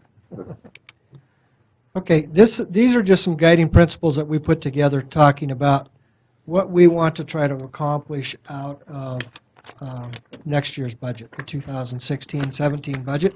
As we start working on that budget, we've been pretty heavily involved in starting to develop the budget over the last 4 weeks. We've had meetings with our departments. We've had meetings with our principals to talk about what we're seeing as far as projected enrollments for next year and staffing sizes that we anticipate is going to happen next year. We are anticipating a small increase in enrollment next year, but if you really dig down and look at the numbers, that growth is happening at Wood River High School. There's a very large 8th grade class this year that's going to be moving into the high school and a very small senior class moving out. So we're projecting the high school is going to grow by over 80 students next year. They'll have enrollment of over 920 kids in that school, where compared to this year, there are about 840. So it looks to me like we're going to be looking at additional resources at the high school. That's one of the things that we want to do. We want to make sure that we are going to continue to support and accomplish our strategic plan that we have set, all of our goals. We want to continue the commitment that we have to set our class size policies in the small class sizes at the elementaries. We want to provide equity in all of our students' supports. And then we want to try to look at how best can we reduce the gap between revenues and expenditures to help out the reserve fund balance that we're looking at. Okay, you can see a little bit on the bottom of page 1 of 3 about where we're looking at as far as enrollment. You can see in 2014-15, we're looking at the November 1st enrollments. Enrollment has increased 1,623 to 1,634 in the elementaries, of an increase of 11. But if you look at the projections next year, it's actually decreasing. And that's based on the enrollments that we have right now in the schools with very little inflation factor of what we're projecting for students to come into the system at all. It's just moving students from one grade, like the 4th grade, into the 5th grade currently, and the 5th grade into the 6th grade currently. As you can see from this chart, the growth is going to happen at the secondary level. You mentioned that the possibility or the high likelihood of the growth happening at the secondary level, especially at the Wood River High School, with the addition of up to 90 students at the Wood River High School, and the need for additional staffing there at the high school. Are we looking at fulfilling that through attrition, or how do we plan on adding the additional resources needed at the high school level? It would be through attrition. It would be through attrition. I don't want to get into a lot of it right now because there's a lot of, we haven't come to consensus with all of the principals and all of our ideas of what we're looking at right now. We're just kind of letting things settle out to see where we're going to be, and then we'll have the further discussions with the principals later to talk about the things that we've already discussed with them about projected class sizes and projected enrollments and FTEs at all of the schools. And I mean, we've looked at every one of the programs, the reading programs, the ELD programs, the English language programs, all of our class sizes in all of the schools. We've looked at all of our special ed services, and there's a lot of different areas where it's going to affect certain schools in certain ways because student populations are moving into another school that's going to create a lot of demographic changes. So, I mean, we've gone through all of those ideas with the principals, and we're letting it settle with them for a little bit, and then we'll get together again and talk about the things that we've already done. We have identified some positions that we think we can cut back on to help alleviate some of our expenditures. We also have, you can see on here the live birth rates was pretty interesting. You can see back in 2005, 2006, 7, our birth rates were in Blaine County right around the 300 mark. Now they're down, the last couple of years are down around the 200. So birth rates are way down in Blaine County. If you really look at that, that's just to maintain enrollment for where we have been over the past several years with a declining birth rate over that same time period. That tells me that we do have people moving into the area that's creating, at least to maintain the student enrollments that we have right now. Because it's not a lot of the growth is coming from within Blaine County. And that probably actually leads to bubble effect a bit too, because people are going to maybe be established as a family, move to the community, then they're already well into the school system, wherever they come from, however they enter, and then that would lead to higher numbers at the high school, middle school level, and not so much at the elementary, conceivably. Yes. Right?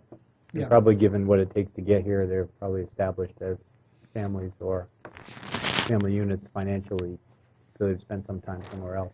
Yeah, and as the economy gets better, you'll see those live birth rates improve again as well, because I would think that when we get 2015 birth rates in Blaine County, it will be up higher than the 222 that we saw in 2014.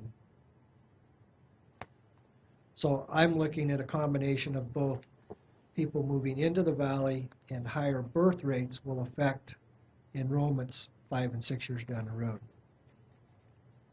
So looking at these guiding principles, really the fundamental assumption that we have in the guiding principles is the class size. It's been a very consistent topic within our conversation and with what people are expecting the district to provide.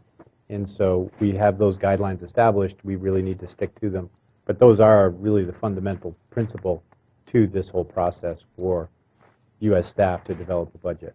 That's where we're focusing our attention on is how can we look at cutting back expenditures in the general fund without affecting class sizes. Okay. Trustee Corker. What is the change in demographics that's been happening? Is that continuing to swing towards more Hispanic, or is it that stopped and we're kind of the same? We didn't look at those numbers, or I haven't looked at those numbers at all. The reason I'm asking is potential voters for a levy. You know, that impacts figuring out who your potential pool of voters is. That would kind of relate to what is going on there in terms of are they citizens or not. Just curious.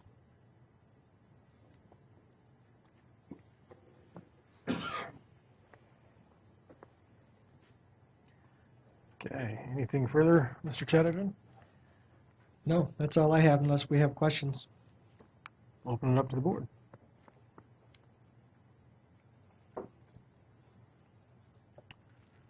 I would hope you proceed with your guiding principles and we get this process rolling so we can start hashing through it. That's pretty much where the landscape is right now, from my perspective. I'm not sure how everyone else feels, but we need to get moving on this. The timeline that I'm looking at right now is I will have all of the budgets back from the principals, all of the departments across the district to me by the middle of March.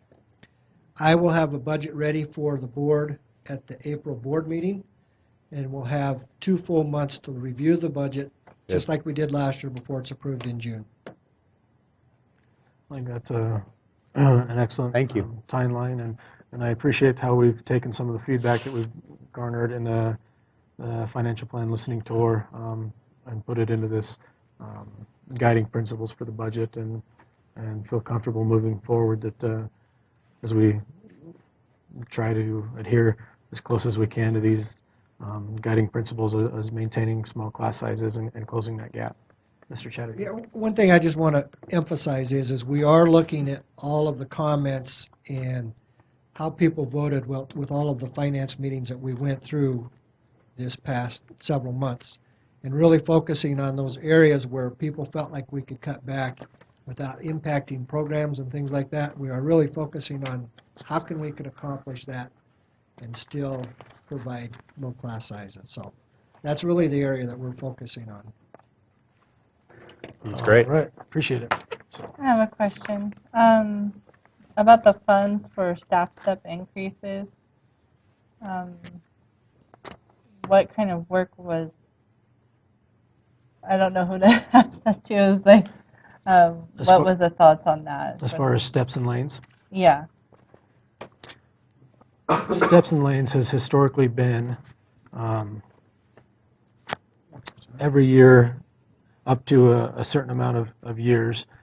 As a staff member increases in seniority with another year here, they move over, as well as when they increase in their education levels, they can move over as well on the step or the lane, depending on what they're increasing. And that's another step on that salary schedule that we have with the negotiated agreement with the Blaine County Education Association. To maintain that steps and lanes, I'll turn it over to Mr. Chatter, and he can speak more eloquently than I. Just to give you a perspective, Cammie, just to maintain salary schedules with step movements only, with the certified and non-certified, just to maintain the salary schedules for the movement costs the district about $1 million a year. Okay. And so that's just the steps. It's not. and that's, I mean, raises. is that what we're looking at? Is there planning on changing that?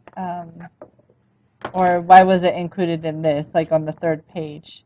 You know, it says, you know, funds for staff step increases. It's just talking, that we'll be talking about that in our budget talks? Or are we going to be making changes? We're not anticipating making any changes to the salary schedules at all. We did the non-certifieds last year. The certified salary schedule is a negotiated agreement item with the BCEA, so any changes that we made to that would have to be through their blessing as well. You know, and any kind of a staff increase is negotiated by the association, so Okay. it's a combination of where do we feel like we're going to be versus what they're looking for versus what's fair is where those conversations will go. Okay. But to give you an example, on the certified salary schedule, it's a matrix. So for 1 year of experience, you have a 3% increase built in. So if you're moving from step 10 to a step 11, it's a 3% increase. Okay. But since we have so many of our staff members that are at the very bottom of the salary schedule and they can't move down any further, if everybody was allowed to move on a certified salary schedule, it would cost you a full 3%. But since we have a lot of staff at the bottom anyway, a movement on a salary schedule only costs us about 2% Okay. in real dollars. Okay. The way I see that is that they're at the top, not the bottom, right? Well, Am I- it just depends on how you view it, because Yeah. when you look at it laid out graphically, it's at the bottom. Uh-huh. But yeah, it's They're the highest paid, so correct. they you know, they top out. Okay. That's what the. There are many people maxed out within the system right now, as Okay. far as those steps and lanes go, which is what he's alluding to. Yeah. They've been tenured, they've been working for so long that they've achieved the highest level of compensation. How many employees do we have that are at, or that are maxed out as far as their tenure here? I don't have that number off the top of my head, but I can get it to you. Okay. Absolutely. It'd be interesting to find some. Okay. Further discussion? One quick thing. So you said 600 to 700 approximately coming in more from the state. Yes. Okay. So that helps with that million. And then also when we have an increase in enrollment, we get more from the state per kid. And then if we get the enrollment up, we get more from the state. That's what we're And- doing that for. I mean, that's what the big push for that is. And realistically speaking, there's been a big push on the average daily attendance. That's what I meant.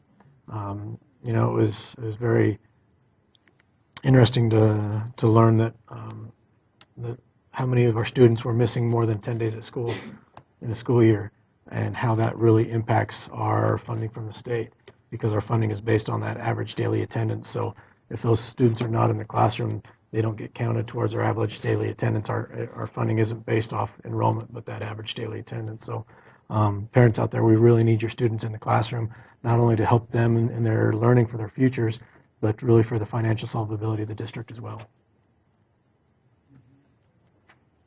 So, all right. Well, thank you very much, and we'll go ahead and move on to the Wellness Committee proposals and open it up for discussion.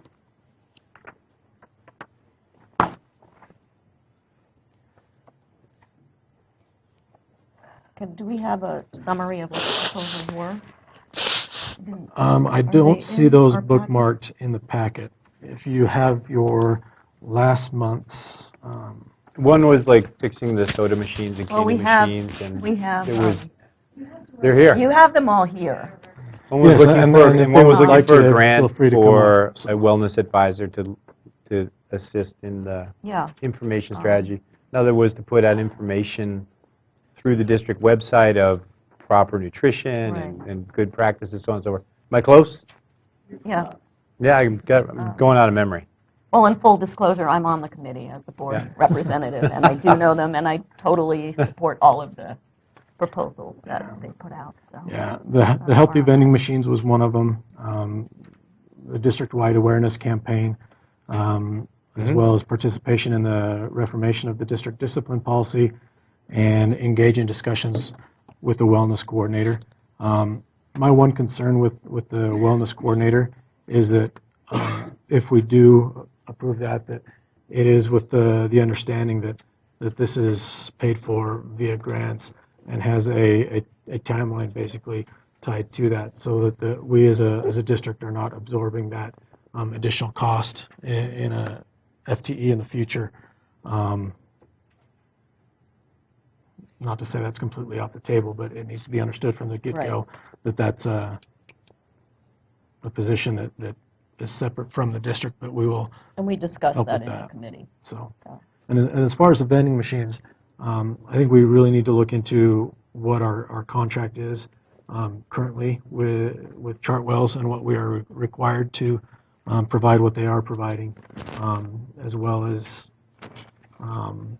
taking into account that we're not the only people that use all of our buildings, elementary schools, high schools, things like that. I'm completely fine with changing those and making those the healthy vending machines. But locations such as here at the community campus, where we have the rec district, CSI, and many other community partners, I don't feel like we should just be imposing our will on them as well, but we need to bring them to the table to have them in the discussions on these items, what's going to be included in those vending machines here at those locations. I think, by talking to some of the buildings, I think we're ahead of it there. I think some of them are already switched over and have some, do have more healthy products choices. available, I think. I remember talking to one or two of the buildings that already I know have the already middle done that. school is compliant, Yeah. and Mr. Pierce is working on getting the high school compliant. So, Great. other comments, discussion? I think they're good initiatives. I'm not really crazy about us spending district money on making the initiatives happen other than using existing resources. that are not overly taxed. And I think that's what the proposals were. There was no added cost to the district, correct? All right, further discussion? This is an action item.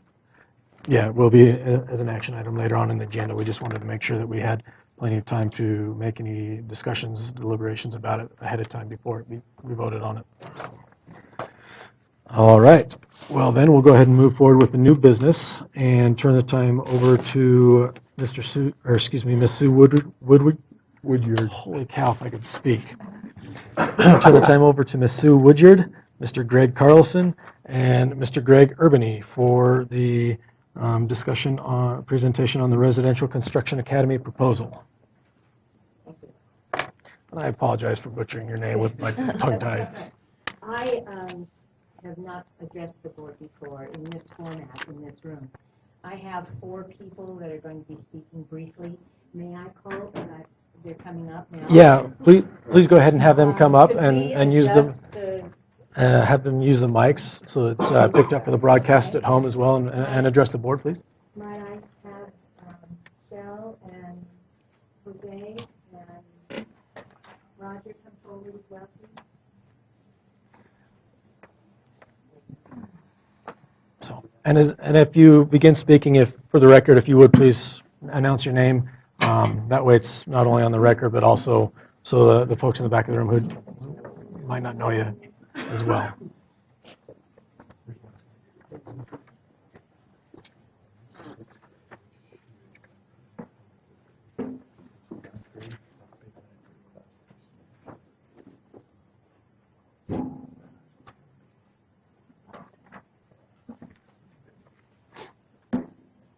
Okay, so we've been sitting for a long time with numbers.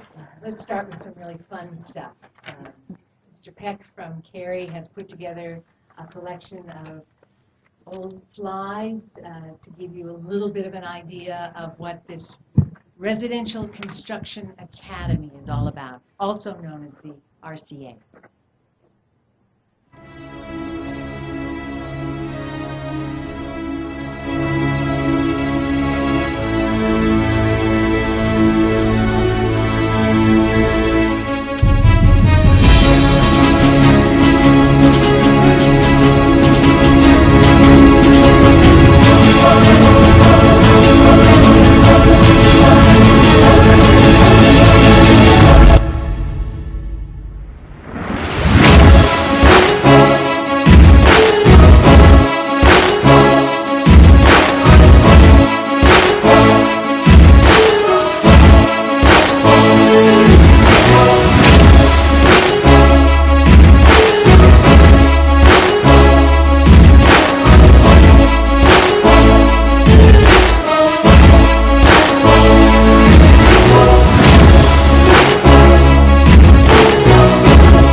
those are some great memories from 2001 when the RCA first began.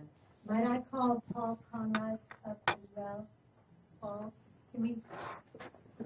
Paul in the chair.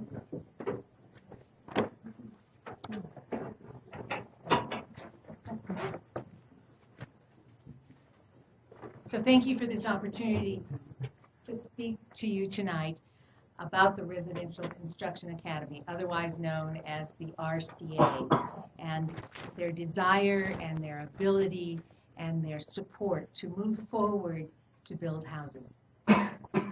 As a disclaimer, I wasn't sure how many people on the trustee board really knew about the academy program, so I did speak with a member of a trustee of the board just to answer any questions that they might have had about the academies. So my name is Sue Woodyard. I've lived in the Valley for 23 years. I am a retired high school teacher. I had a daughter that went through the whole school system. I've been, and I still am, involved in the national, state, and local Building Contractor Association, and I've been associated with the RCA since its inception. Tonight, you're going to hear testimony from Jose Ruiz, Roger Moran, and Shell Owen. Students who have graduated through the program, and they're going to tell some incredible stories. Also, you will hear from Paul Conrad, a very well-respected owner of a construction company in the Valley, and he will be speaking about his passion of the value that the RCA holds, not only for the students, but for our construction industry here in Wood River. In the audience, and I think some have had to go back, we've had students who are here. Are you here still? All right. Who are currently in the program, both in, well, either in Cary or in Haley. And these students are here to show their support to build a house. We have 3, actually. I was unaware that the retired third would be here, and I'm delighted. We have 3 residential construction instructors here who are remarkable human beings for their care and their compassion for students and their expertise that they are so joyously giving to this program. Greg Urbany is a second-year instructor at Wood River High School, he has 37 students, following in the footsteps of Mike Walsh. Michael Walsh retired in 2014, and he began the program here at Wood River High School. He built 2 houses down in Woodside, and I'm thrilled that he's here tonight. Thank you, Michael. And Greg Carlson. Greg has been with the program since its inception in Cary, and you probably saw the opening slides of the house that was constructed with his students on the parking lot of Cary High School, and then had to be moved to a lot. And that's how we began. And they're extraordinary people. You should be all proud of them being in our school district. Lastly, Kevin Lupton. Kevin is very instrumental in our program. He runs the Architectural and Design Academy, and it was his students that collaborated with the Haley students and took the plans that his architectural and design kids built or designed, and then worked them through the system in the city government in Haley, the county and the city, and actually got those plans approved. His students went through the whole process doing this, and it was his students that got these plans approved for the 2 houses that were built in Woodside. In your board packet is some really important information, and I didn't realize. I thought I hadn't given you enough letters, but I walked in with Lyman Drake, and he said, "Whoa, we've never had so many before." But I wanted to show you the support that the community, professionals in our district, and students and parents have for this program. The most important letter is the one on the top that Mike Chatterton wrote. He gave a little bit of a history of the Residential Construction Academy, followed by funding, how this program is funded, and the request to move forward to build houses. I also want to point out another letter that's pretty critical. It is Suzanne Walsh's letter. Suzanne, again, another really highly respected individual in our community, a real estate agent who was instrumental in selling the houses over in Cary and sold the 2 houses here in Woodside. And what she has presented is a market analysis, understanding that that's a market analysis as it is now, and our houses usually take about 2 years to complete. Another important letter is the last, well, near the end, the Boswell Foundation letter that talks about funding a grant that was funded, 5 years, $30,000 every year, $150,000 for these programs that will be used to retool equipment in the classroom. So, for example, if a saw breaks and is irreparable, a new saw can be replaced, hard hats, goggles, things of that nature. Besides that, you have testimonial from professionals in the industry talking about their support for internships and assistants coming into the classrooms and donating their time on the job sites. We were able to, within a 3-year period of time, to document that we had over $150,000 of in-kind donation to this program from professionals across our valley, which was extraordinary. And there's a letter from a parent who talks about his son going through the program and students that he has worked with. These are extraordinary experiences that I hope you, if you haven't had a chance to read, that you will take the time to do. So, what is known about the RCA? We know that the RCA serves students who have a curiosity and a passion for building and can take their skills out and have choices. Either they can become employed, they can seek employment, or they can go on to a higher college degree. We know there's a strong collaboration between the community, between professionals in the community, and our outstanding teachers who teach these highly technical, advanced vocational skills that address the critical shortage we have in our labor supply today. We also know the RCA program partners with builders and contractors in the valley to provide paid and unpaid internships in the summer. And we know that the RCA program has provided more than $35,000 worth of scholarship money for students so they can make a choice. Apprenticeships, graduate programs of any sort, anything that will go on after they graduate into a higher educational degree. And lastly, we know that the RCA provides real-life, on-the-job experiences by building houses. So tonight, we are asking you, the Board of Trustees, to give your approval to allow the RCA students to move forward and take their classroom skills and the laboratory skills and the shop skills that they've developed and move into the real world and construct a house both in Haley and in Cary. And with that, I would like to turn the microphone over to Roger Moran. Mr. Blackman, Mr. Peters, they know me. They know I was a troublemaker. And I'm pretty sure they can tell you a little bit more about me. Wasn't sure what I wanted to do with school, education.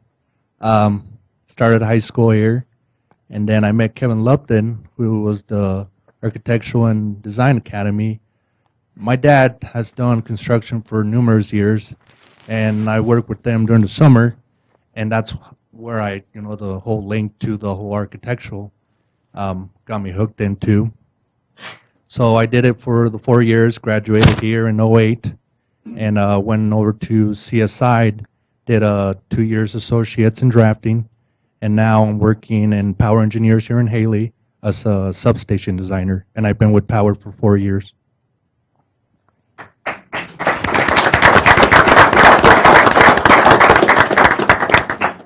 Hi, my name is Jose Ruiz. I was on Cary High School and entering an internship for 2 years. I started working for Sky Mali, 2 vacations, and I was working for 14 years. I learned how to do metal, shingles, flat roofs, and I just moved to 5-year roofing.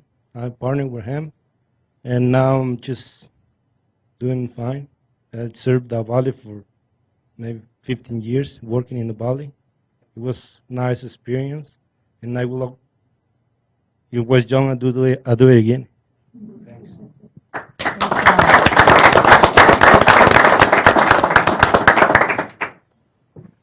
I'm Shell Ohms. I graduated under Mike Walsh in 2006. Just appreciate the opportunity to come and show my support for the academy. As you all know, locally the construction industry is booming, and with that growth, we're starting to realize a pretty serious problem, and that's the shortage of skilled, trained labor. The cause of this problem is multifaceted, but it's programs like this that are going to be the solution to that problem. And your opportunity to give these kids the vocational training and the hands-on skills they need to succeed in the field, and the leg up they have on their competition when they're applying for these openings. It's huge, and I can attribute a lot of my experiences and opportunities to going through this program and the things I learned because of it. So, I'd urge you to look at programs like this as more of an investment into the future of these kids' lives than anything else. So, appreciate it.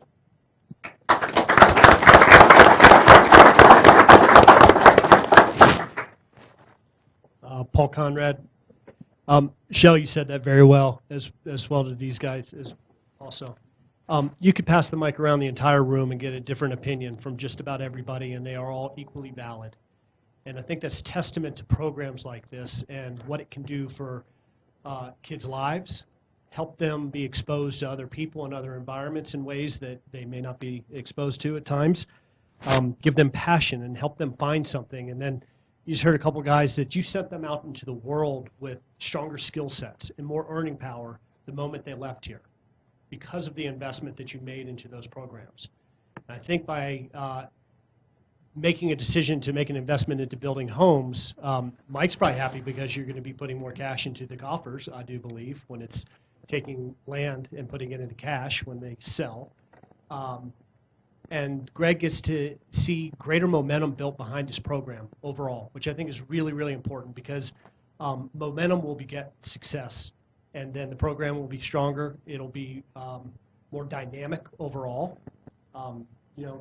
I think it's amazing when somebody learns a little bit of a trade, what it can do for their lives and their confidence overall is much more than being able to lay out or, finally learn how to apply a little trigonometry.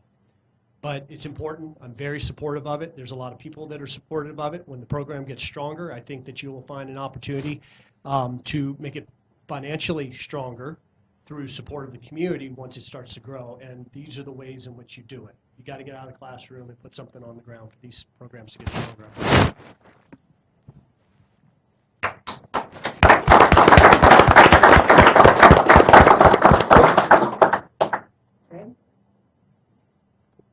Well, I would just encourage you to come check us out. We've got this mock-up going in the lab right here at Wood River High School. It is really impressive. I've got these intro kids that 19 weeks ago didn't know which end of a hammer to hold. And we've got a structure down here. It's just you walk right out this door and go into this main corridor and go all the way just left, past the main entrance doors, and we're the last 2 doors on the left. We're second, third, fourth, and fifth period, okay? Come check us out and see what we're up to. See inspired, engaged kids. You'll hear us about halfway down the hall, I guarantee you.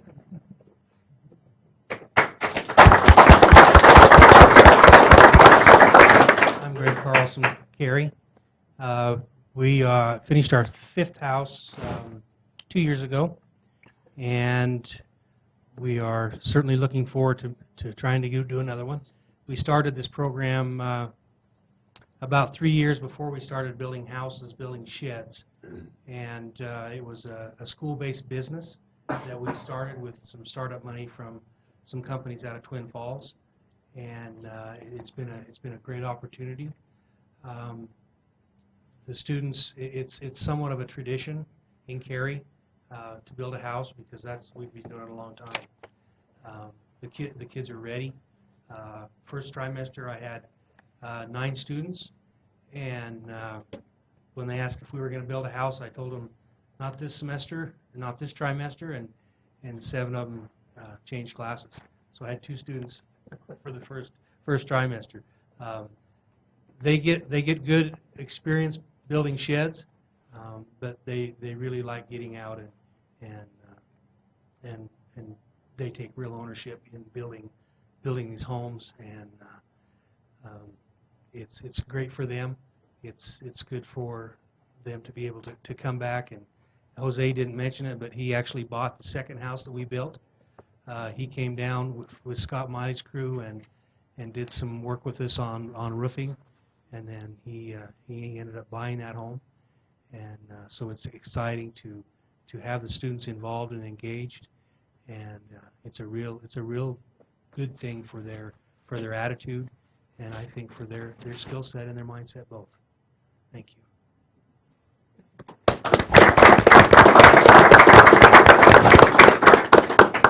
That's just a small sample of an outstanding program. Personnel, students, passion, community involvement. So I appreciate the time. It's late. I won't go on anymore, but if you have any questions, we're here to answer them as best we can.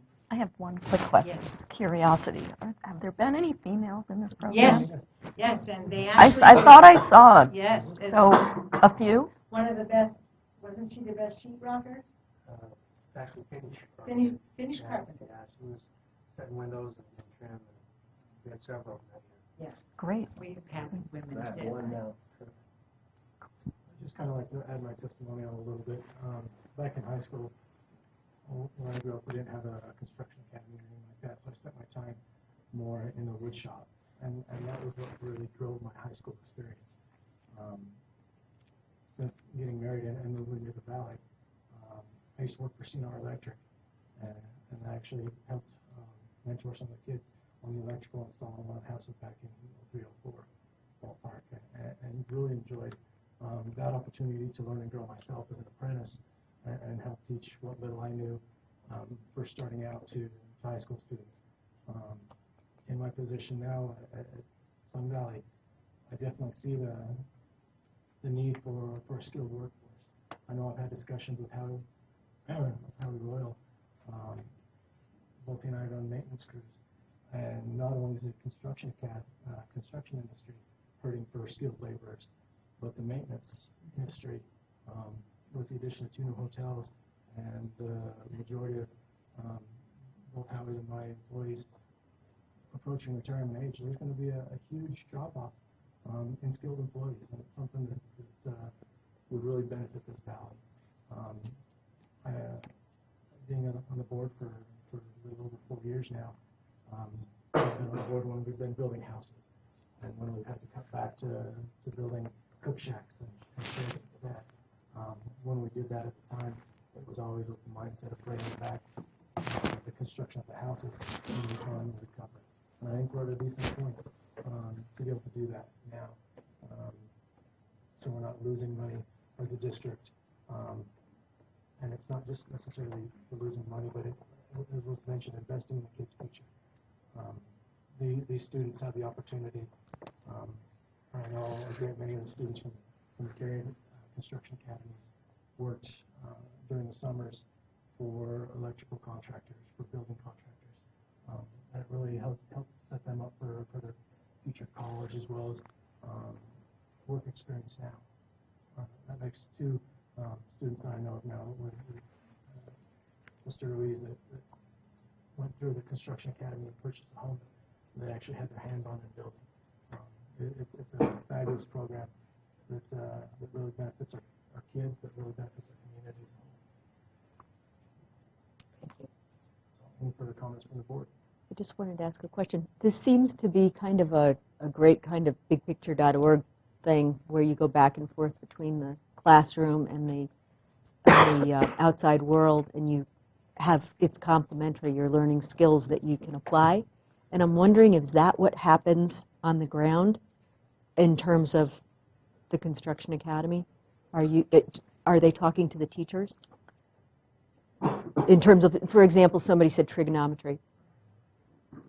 You know, so do they learn trig and then apply and then? Oh yes, there are a set of classroom textbooks and a curriculum that has been sort of defined by the National Home Builders Association. And we have in the past had an articulation agreement that we not only teach the hands-on activities, but also the classroom book learning process as well. And we articulated with CSI that, unfortunately, when the downturn happened, CSI dropped their program down to a year, and then they also built houses based on our incentive up here, having kids wanting someplace to go and feed into. They no longer have that program. They still have a cabinetry program, and they are looking into, again, picking back up for another year program of construction. But yes, in fact, there's definitely a classroom element to the component of this class. They learn in the classroom, they move into the laboratory, and then they move outside to the house. Okay. And the only other thing I wanted to say is that's exactly what I was thinking, is your question or your comment about girls. And sometimes, you know, you can't force people to do something that they really don't care to do. Having said that, I don't know how outside the box you can be about getting that interest up. But, boy, that seems like, you know, a nice goal. Yes. I think, again, if we're given approval to move forward on these houses, that creates a whole sense of ownership and pride, and something when we were building in both schools that ripples through the student body very quickly. And I think that will be an incentive for girls to say, that sounds kind of interesting. And again, this program is designed so that students can come in and decide for themselves, is building what they really want to do with their life? Or do they just want to learn a lifetime skill of how to use a hammer and a nail? Right. And measure and use their math skills. And I just wanted to make one other comment. I'm just drawing a connection here. There was a company up in Canada that had women designing the homes, and they sold way better than the ones designed by men. So maybe that's the place. And I know in my own neighborhood, there's some houses, not that all houses designed by men are not intuitively, you know, make sense, but they have some big problems. One of them is very high-end home with no pantry, you know. And, yeah. So, Kevin, do you have any women in your class this year? I do, as a matter of fact, yes. Great. Yeah, I love the connection with the Architectural Academy as well. My daughter graduated from the Architectural Academy and is a practicing architect now. And so I've pursued it. But I love that connection and of them actually going into City Hall and doing these life skill, the actual applying this. It's just, I think it's fabulous. Yeah. Okay. Well, thank you for your presentation. Thank you for your comments. And just as for a point of clarification, too, this is under new business for discussion only, and next month it'll be on the agenda, most likely for the decision. And if you could please make sure that's noted and get it on for the decision portion of that next agenda in March. Do you want all of us to return? I don't believe a Do you formal need any more letters? I was going to say, I don't believe a formal presentation is necessary, but it wouldn't hurt if some people were here, if there was any questions during the discussion portion of that agenda. Okay. So. Thank you. Thank you. Okay. Thank you very much for your time. Appreciate it.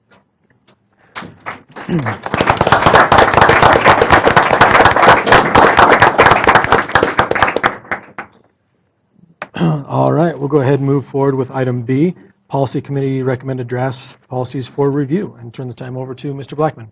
Okay. These are coming to you from the Policy Committee. One is our criminal history checks for employees, which is required. The two numbers on there, so you see policy number 4027 and 423.3, simply refer to the different places in the policy manual that they are placed. So one in the certified section and one in the classified section. So currently we have our staff divided into those two different sections. And so it just repeats itself in two different spots. And so that's why you see the two numbers. One is accommodations. One is accommodations in the workplace, which is your ADA or your Americans with Disabilities Act, and the expectation to make accommodations under those. And so those are those two policies. All right. Any questions, comments at this time? Well, please, as you're reviewing these, once again, these are for review at this point in the agenda. And if you have questions, comments, please address them to Mr. Blackman, and those will be on the agenda for approval in the March board meeting. I did have a quick question. Sure. I'm trying to find it, but as far as the criminal background, moving from school district to school district, I kind of just wanted to comment that maybe it should just be for all new employees, and if there was one done in the last 5 years, that I think it should still be done again, new, just because an employee might be leaving for one reason that might have been a little shady, you never know, and it'd just be best to do it again, I think, and do our own due diligence, and not just leave it up to where the last school district. Okay, I appreciate that comment. So, all right. With nothing further, then we'll go ahead and move with the proposed secondary course changes, and that's bookmarked in our packets as well for the high school and the middle school. And Mr. Blackman, are you speaking to those? Secondary course changes, I think you have those in Yeah, front we of you, have them here. right here. And just as a reminder to the board, because of the short timeline with trying to get students signed up for courses next year, that these course changes are both on the discussion and the decision portion of the agenda. So you have one there from the middle school, and you also have one from the high school. And both those principals are here, and they can speak to that in much more depth than I can, even though I've looked at them. Mr. Pierce can answer any questions for the high school proposals. And Mr. Peters is back there in the green. Mr. Peters is right back there. All right. Any questions, comments from the boards on the proposed course changes at the high school?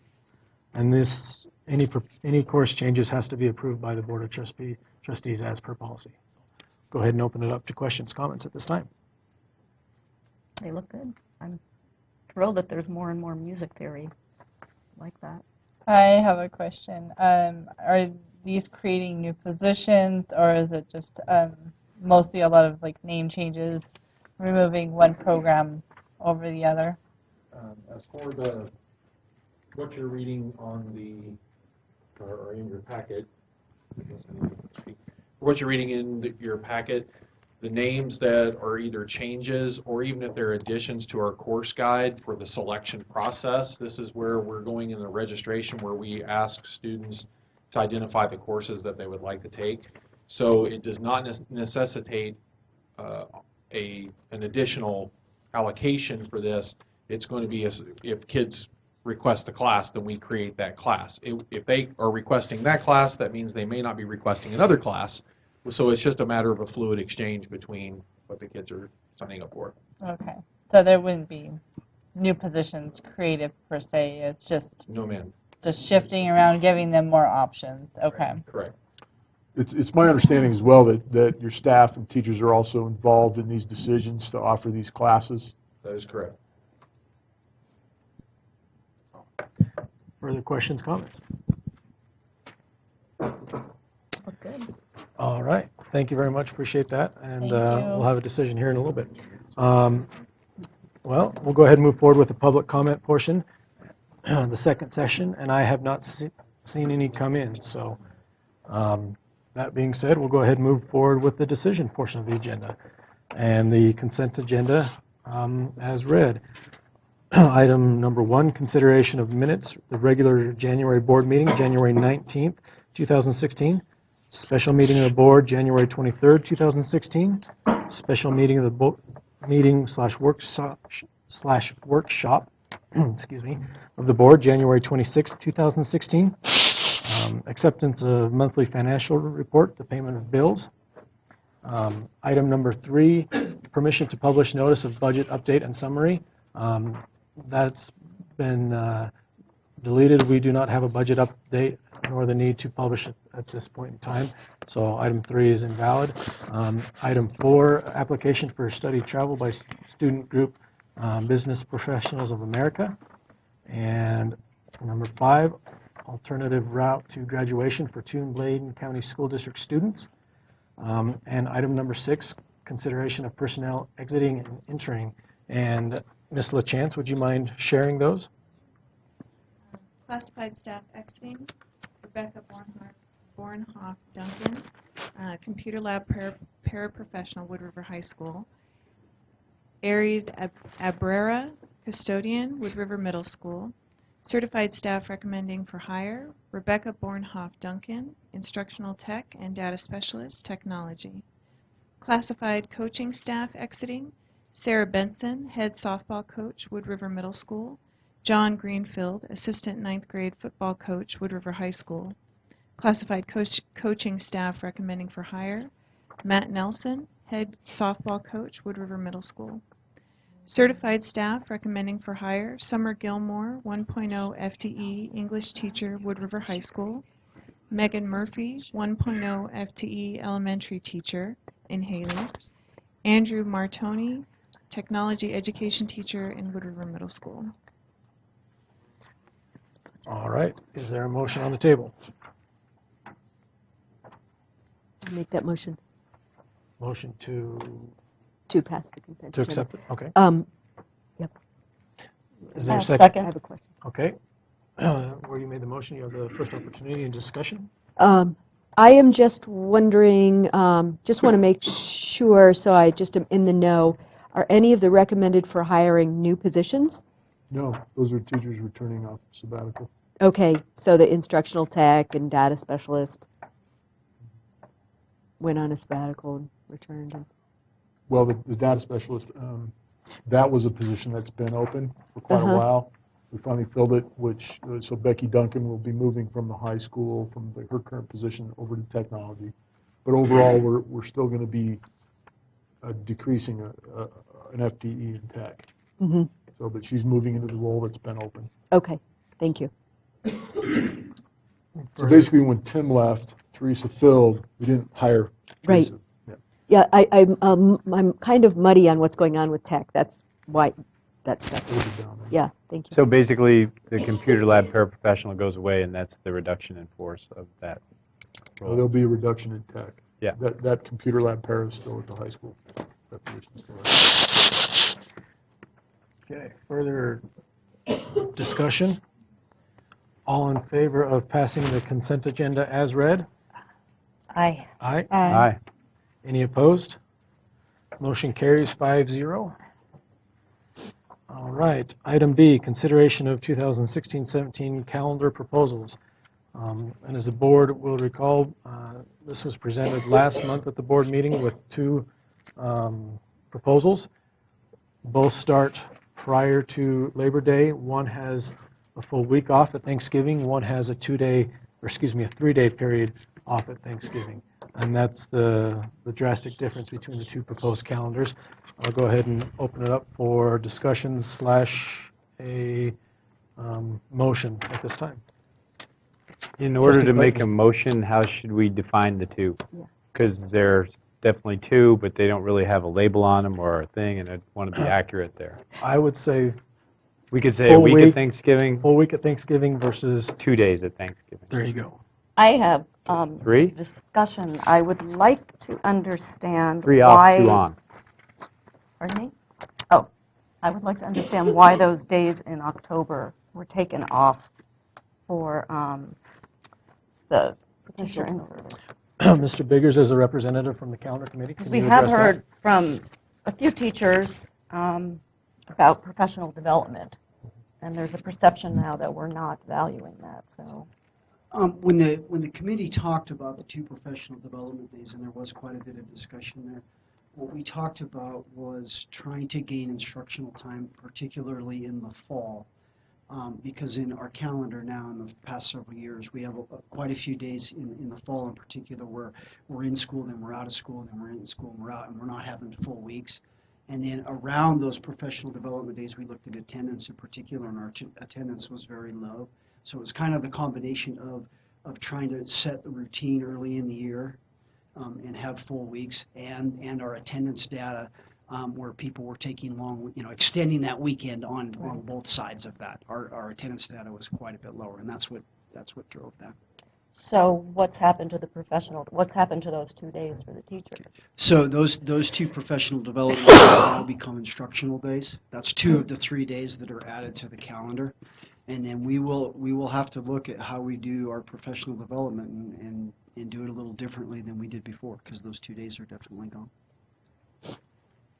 Trustee Bustos. I have a question. Why were we only given options for before Labor Day start and not one option for an after Labor Day start and ending the school year later? So why not another calendar that started after Labor Day? Yeah. The committee, as a committee, felt that our best options were the 2 that are presented to you that start before Labor Day. Okay. And the things that we looked at there were increased instruction time before testing in the spring, before our standardized testing, and a better schedule in terms of fall activities. Those were the two big things. And when you look at survey data, there are conflicts there. Trustee Clayton. So, returning to the professional development question, I'm under the assumption professional development was required, and what was the active rate of participation through that requirement historically during those 2 days, as they have been utilized? Yeah, that data I don't have. Okay. So my question is then, what are the opportunities for taking those 2 days away? So what are the opportunities now for teacher for professional development? One thing we did say there was that Angie seems to want to talk to. Oh, sorry. Yeah, come on up. So one thing we did say was during those 2 days, at the principal's discretion, they could let staff go. So if we had teachers that wanted to go to a conference someplace, at the principal's discretion, they could go. Clearly, we would have to be very judicious about who went and who didn't, because you can't let half your staff go in schools. Yeah, I've got some pointed questions as a professional development. So historically, the professional development came in October. There was a 2-day break for kids in October. So the teachers could be experiencing professional development. Yes, but the it's curriculum, not the only right? time But that's the question at hand, right? Those good days are gone, so how are those days going to be managed? So historically, what was the curriculum of those days? What was the utilization of those days? What was the requirement of those days? I want to know actually because I don't know, what transpired in those 2 days for the staff of the district. The schedule varied and the menu of offerings varies from year to year, depending on the district's initiatives and what we're trying to move forward, as well as requests by teachers and their interests in what they wanted to see in developing their own skill set. So we have always had a spring series that we've offered as far as being able to have additional in-service hours towards their recertification, opportunities for that. Each of the principals and all the buildings are going to be writing their professional development plans with their staff and rethinking how we traditionally just had this sit and get kind of PD opportunity on the October days to make things more embedded and ongoing over the year. I have to look at the scheduling and be creative with that and work as a team. We're not cutting necessarily, PD. It's just we're rethinking how we're going to provide it. We're also considering when staff go outside the district for additional PD, go to a workshop, in Boise or to a conference, that we could credit them some in-service hours that they would maybe not otherwise have gotten through the October in-service days, so they're still getting those opportunities. Also know that we have a variety of other projects. Our partnership with BSU, things that we do with curriculum writing and such, that teachers can earn credit for those different projects that we're working on. So we know that we need to continue to provide learning opportunities for teachers. We do value it. We still have a budget for that we are committing for their continued growth. And then we also will have summer opportunities. We don't want to leave that either. Opportunities planned well in advance so teachers would know when they are and they can plan their schedules around that. We also have the week before school starts where we do a lot of orientation and other PD efforts. So there are other places in the schedule. We're not abandoning PD at, don't. And you've had teacher input about this? I mean, this has been not just a dictate that comes down, it's been, the teachers were involved in this. The calendar committee was the one that looked at that information, and as a curriculum director responsible for the professional development of teachers, I am looking at ways that we can still provide that for staff given this proposed calendar. So these in-service days were managed within the district. These were in service at the different schools, or however that was going to be. We would bring facilitators in, make it happen. Correct. Everybody was to participate. District level. And you required 2 days for that with structure.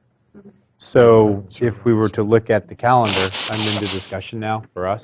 If you were to look at the calendar, you have an option to have the entire week of Thanksgiving off. There's 2 days at the beginning of the week of Thanksgiving. There's no set time frame for those 2 days of professional development. It sounds like to me that there's a requirement of time. Those could become days of professional development for teachers too. The students are off, which is fine, because I actually like that. We'll have that debate later, but I actually like that aspect of planning because of some of the data I've gotten from the buildings as far as attendance, especially on shortened weeks and fractured days, is poor.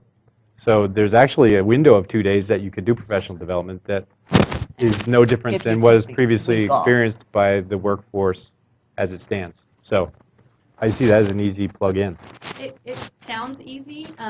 If we were to look at outside contractors to come in, which we do, that week might be difficult for them. I'm not saying it's impossible, and we are trying to grow our own expertise here and have teachers learn from teachers. So I don't know if that would limit our opportunities for outside vendors to come in and help support our PD here or not, given that it's the week of Thanksgiving.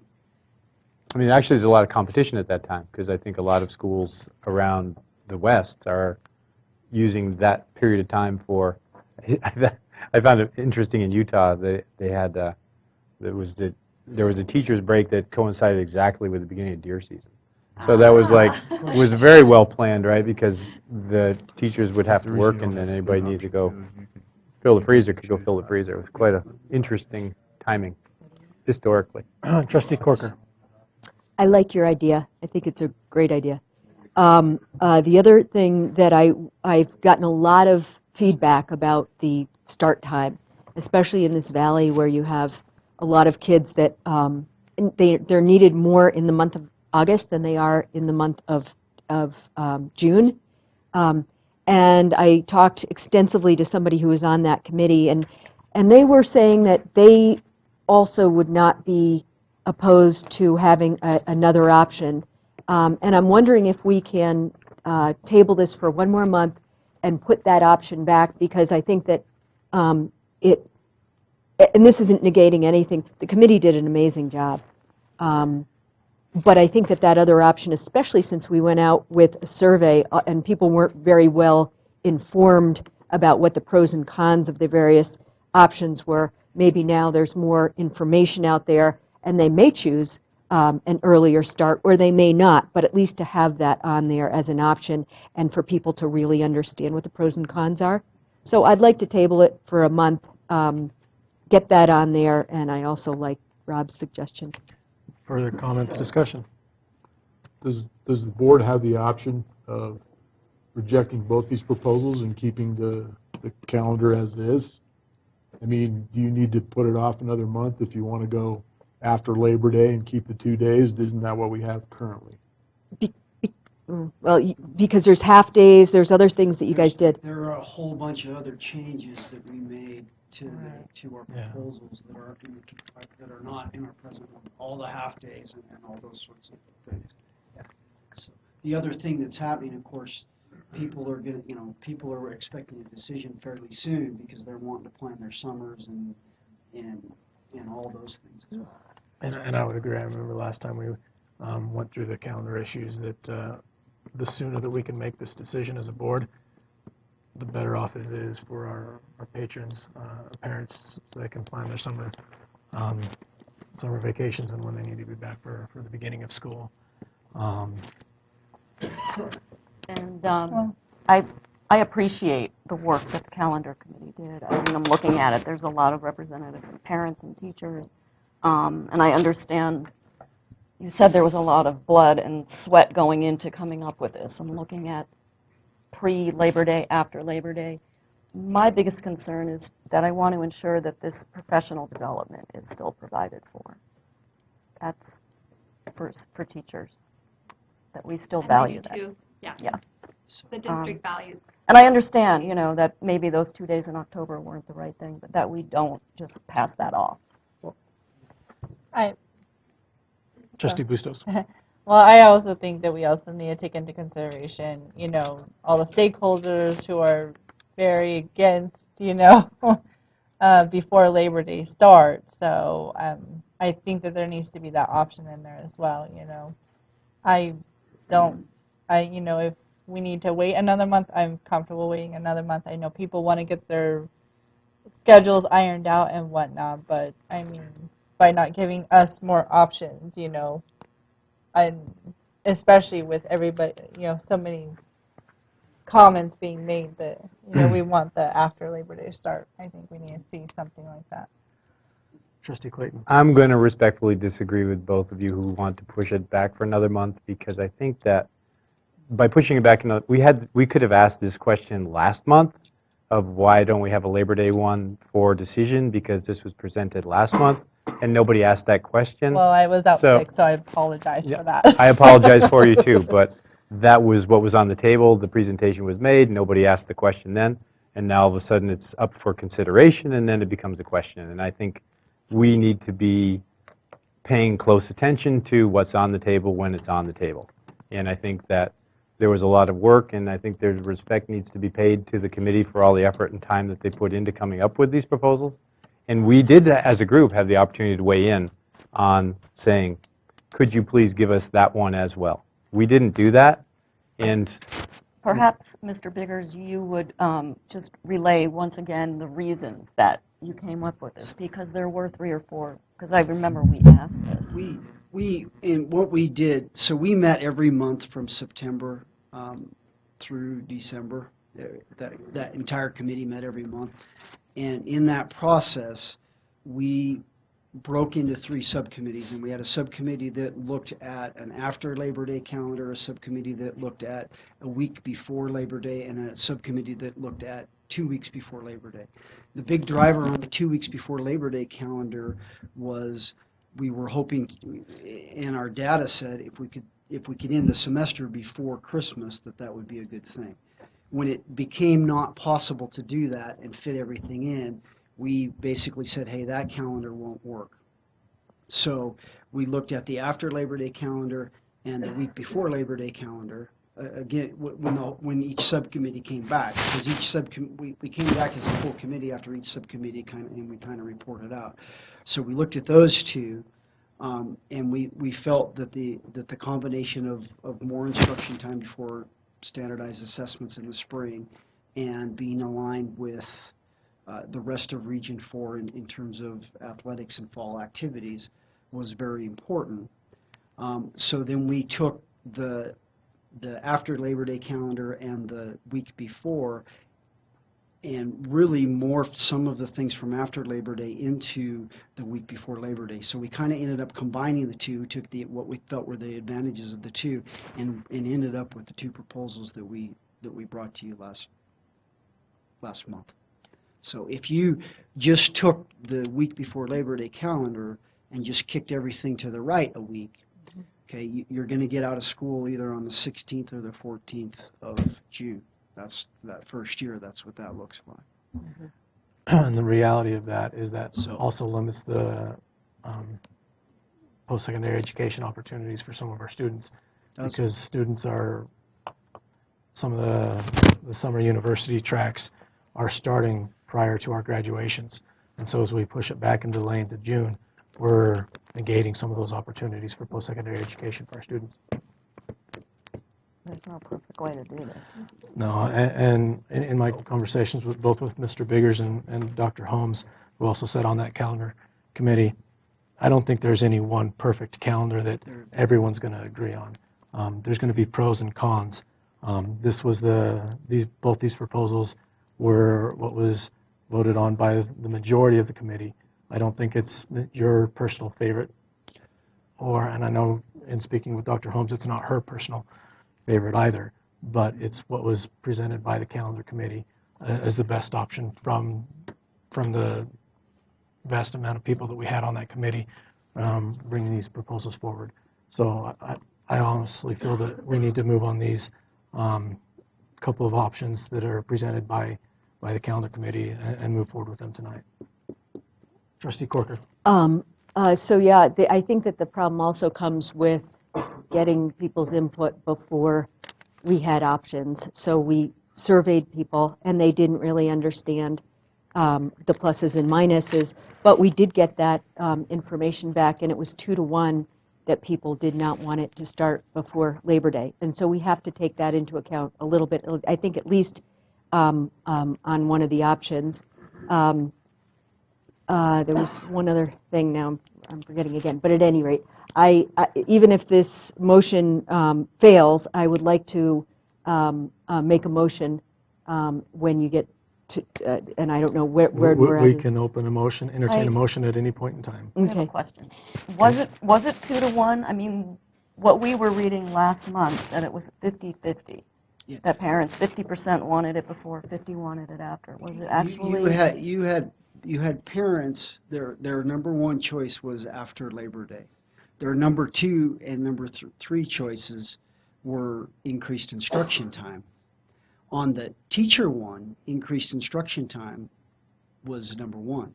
So you absolutely have that conflict between I want more instruction time before standardized testing and I want to start after Labor Day. And throughout the entire process, as a committee, as we wrestled with this, there are multiple conflicts. Same thing with professional development. In the fall, we want more instruction time with our students, but we also, of course, want professional development. So throughout the whole thing, there are those types of conflicts. Some wanted half days, but we said, our attendance data is so poor that it's not worth it, and so on and so on throughout the entire process. I mean, like Mr. Benyon said, Chairman Benyon said, everything that I personally wanted, I didn't necessarily get either. But I will say at the end, we came together. There was a lot of discussion coming in, but I felt like we came together pretty well in the end, and a big representation. Trustee Corker. I remember when we had it first. It started after, and then they bumped it back to before. And that was there for a couple of years, and nobody liked it. So then it went after. So I'm just afraid that that's going to happen again. Yeah, I think that we have. I think that there should be an option for that somewhere, and I'd like to see that. Yeah, basically. The other thing is, I think that the week before Labor Day, I worry about the attendance then too. And I think that the second week in June will have good attendance because nobody really is going anywhere at that point, and we're talking about dollars, and I think that's. But our attendance data for 08, 09, and 9, 10 compared to 10, 11, and 11, 12 when we went back is flat. Okay. I mean, so people showed up for that flat. week. So people showed up for that week. Whether you had school starting before Labor Day or after Labor Day, your attendance rates were the same. And the same, Yeah, the same Yeah. percentage that week, so that week was not lower than the average week. No, in fact, I don't know what our attendance is this year, but I would pretty confidently say that week's higher than what we've averaged for the year. For sure, it's higher than what Haley Elementary's averaged for the year, because I track it every week. Okay. So, because in 08-09, you had, in round figures, a little over 96% attendance that first week. The next year, you had about 97, and then when we went back to next year, you're at 97 and 97. And usually, So- I think it's like a 90, right? I mean, your average week in the year. We shoot for 90. 95 is kind of the gold standard, and that's what we shoot for. So I'm like 95.31 right now. Okay, that takes one concern But off the that's table. just one school. All right. I'll go ahead and call for a motion at this time. I'll make a motion that we accept the calendar proposition beginning in August that takes off the full week in Thanksgiving. Okay. I'm really, this is tough because I've heard from people, working class people who say that it's going to be difficult for them to have those days off at the beginning of the week. I've heard from people who want the week off to take a vacation. My feeling has got to go with the people who are going to have a hardship. And I feel like it's been the 3 days. I mean, taking a week off for people who work. Prior to discussion on the motion, can we get a second for that motion? Okay. So you made the motion. I made a motion. I'll go ahead and second. So that way we can move forward into this discussion. I Okay. apologize, but Trustee Sorry, I Clayton, didn't where he do made the, it. no, it's okay, it's okay. Where Trustee Clayton made the motion, I'll go ahead and give you first opportunity at discussion. Okay, great. I think that you make a good point about the hardship at Thanksgiving, but there's still 2 days off during that week. By the same token, those people now gain an extra week of not having to worry about their children at the beginning of the year. So the trade-off for me is actually more days of supervision for their children if they're working and have a concern about not being able to supervise their Wait, children. tell me how that works. So I got a vacation at Thanksgiving. There are 5 days in the week. 2 of those days are supervised. I have my children for 1/2 and 2 more days of that week. I may be off Thanksgiving, but I may have to work Thanksgiving. I may have to work in Right. tourist town. I But may where are have to the work all extra those 2 days at the beginning of it? If I move the school year a week into August, Mhm. I gain 5 more days of child supervision.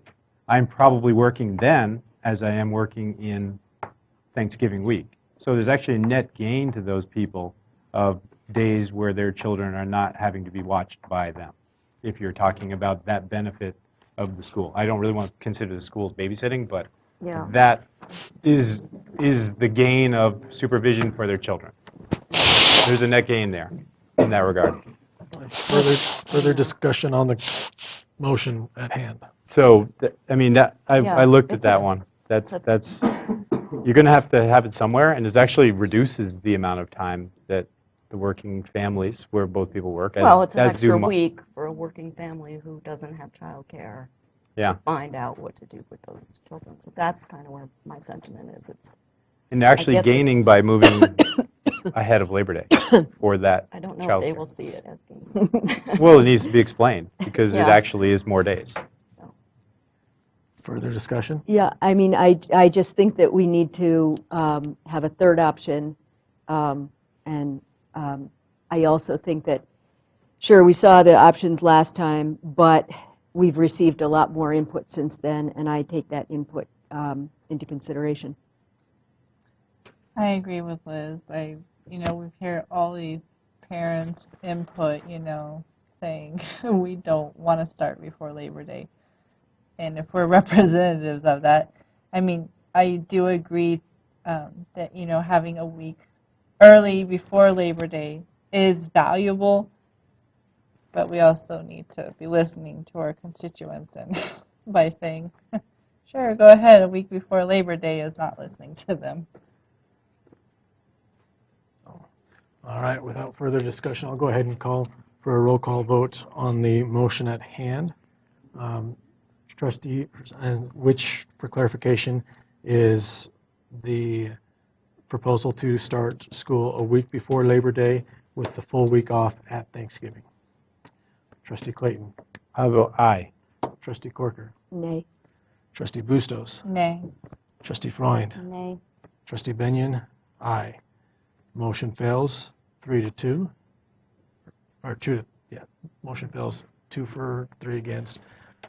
The table is now open to entertain another motion. I will make a motion to pass the second alternative, Of the calendar. calendar starting a week before Yes, Labor Day I'm willing with to 3 days off it. accept the work that went in by this committee and know that they did take into account these different factors and come up with this. So I'm willing, Okay. but I'm, So yeah. we have a motion. Is there a second?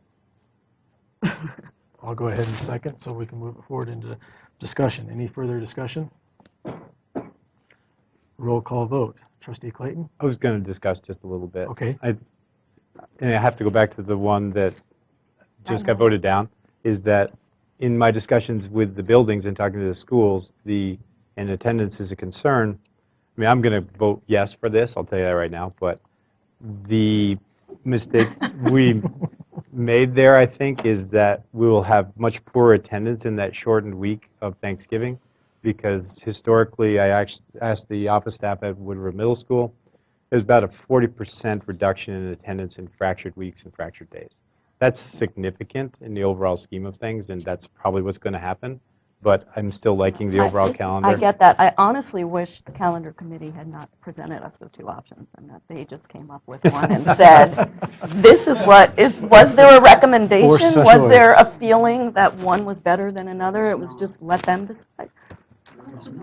It got put on us. Further discussion? All right. Roll call vote. Trustee Clayton? Aye. Trustee Schwartz, or Corker, Nay. excuse me. Nay. Trustee Bustos? Nay. Trustee Freund? Aye. Trustee Benyon? Aye. Motion carries 3-2. The calendar pass that begins a week before Labor Day with 3 days off at Thanksgiving. All right. We'll go ahead and move forward with item D, consideration. No half day on Wednesday. No half day on No half Wednesday. Just Monday and Tuesday class. No more half days. Okay. Full day. Item D, Tuesday. consideration of Blaine County School District draft policies, policy 219, 270, 292. Is there any questions, comments? I got to catch up. Oh, good heck, I'm supposed to follow an agenda. Thank you very much. He's paying attention to the agenda. I appreciate people paying attention and checking up I on me. also have a question. You had said that the Wellness Committee proposal was in this consent agenda, and I don't see it. No, I said it would be in the decisions for next month. Oh, next month. Okay, thank you, sorry. I did say it was in the decisions. I was Yeah, I thought so. They were waiting. I apologize. I was under the impression, and under the recollection, that we had put it in this, so that's an oversight on my part. So I apologize, and we will make sure it's added to the March agenda. That's my oversight. I appreciate you catching that. So, Can we thank change you. the agenda or not? During the agenda, I do not know that we can modify the agenda according to open meeting law. We'd have to modify the agenda to modify the agenda. So, all right, I apologize. We have item C. I wish I could get things straight. The consideration of Silver Creek High School sound recording studio presentation. We received this presentation last month as a board, and preliminary costs were estimated at $15,000. We received a document today that those revised cost estimates came in about $2,000 more.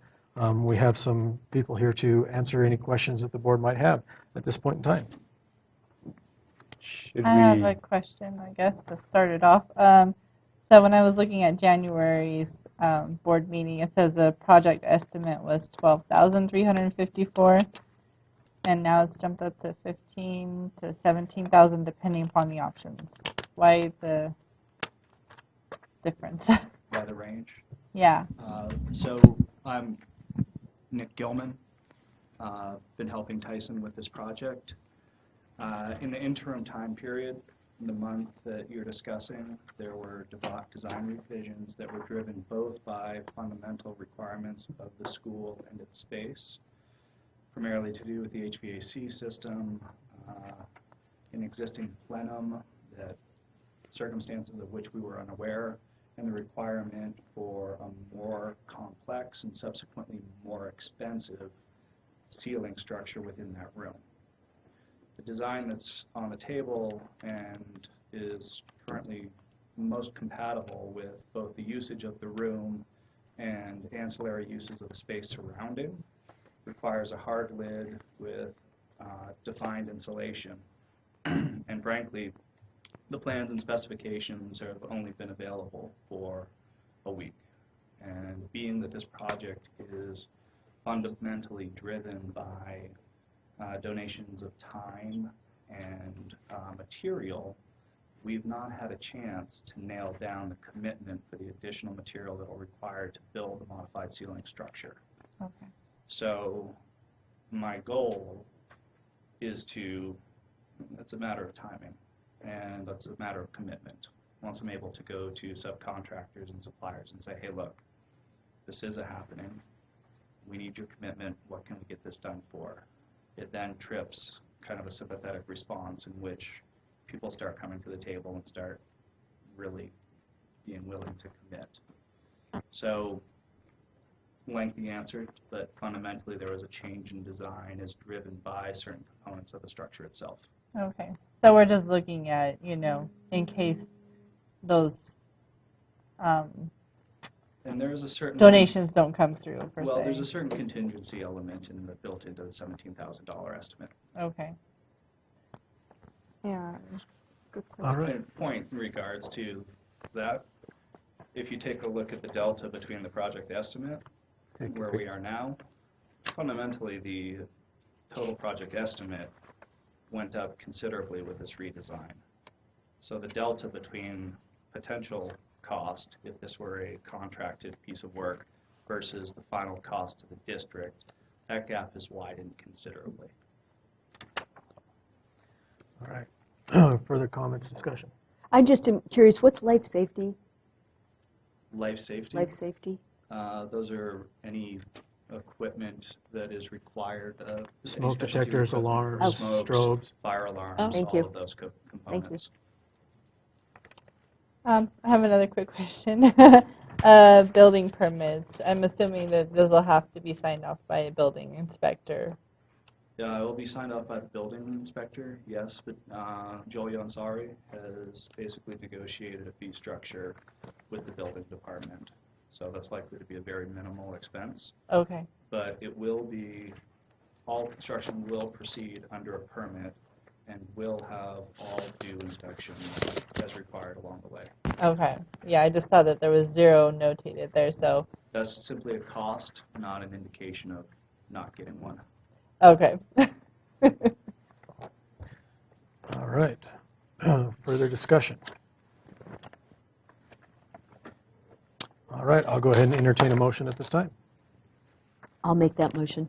Motion to, Motion to pass the request for funding. I will second that. At what level? 17. 17. okay. Motion second, any discussion? All in favor of passing the revised cost estimate and funding to the tune of $17,000 for the construction of a sound recording studio? Aye. Aye. Aye. Any opposed? Motion carries 5-0. I have We to want say, to make a Tyson, song. or Mr. Spellman, I should say, congratulations. You did an excellent job on your senior project. We look forward to seeing the results. And Thank you, Mr. Gilman. Thank you all. we all get copies Thank of your you. first CD. We're going to all make a song and a Christmas carol in there. Yeah. So, all right. Now, let me make sure I read the agenda correctly. Item D, consideration of Blaine County School District draft policies. Policy 219, 270, and 292. Any questions, comments? I will seeing none, I'll go ahead and entertain a motion at this time I'll make that motion to, to pass the draft policies, policy 219, 270, 292. okay, motion. I'll second. I'll second that. You can fight it out between the 2 seconds. No, Any discussion, I beat 'em. trustee Corcoran, first option? She got it. I should faster than I. Okay, seeing no discussion, all in favor of passing policies 219, 270, and 292? Aye. Aye. Any opposed? Motion carries 5-0, policies passed.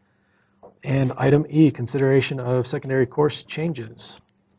Questions, comments? Seeing none, do I hear a motion on the table? I move we accept the course changes as written. I'll second that.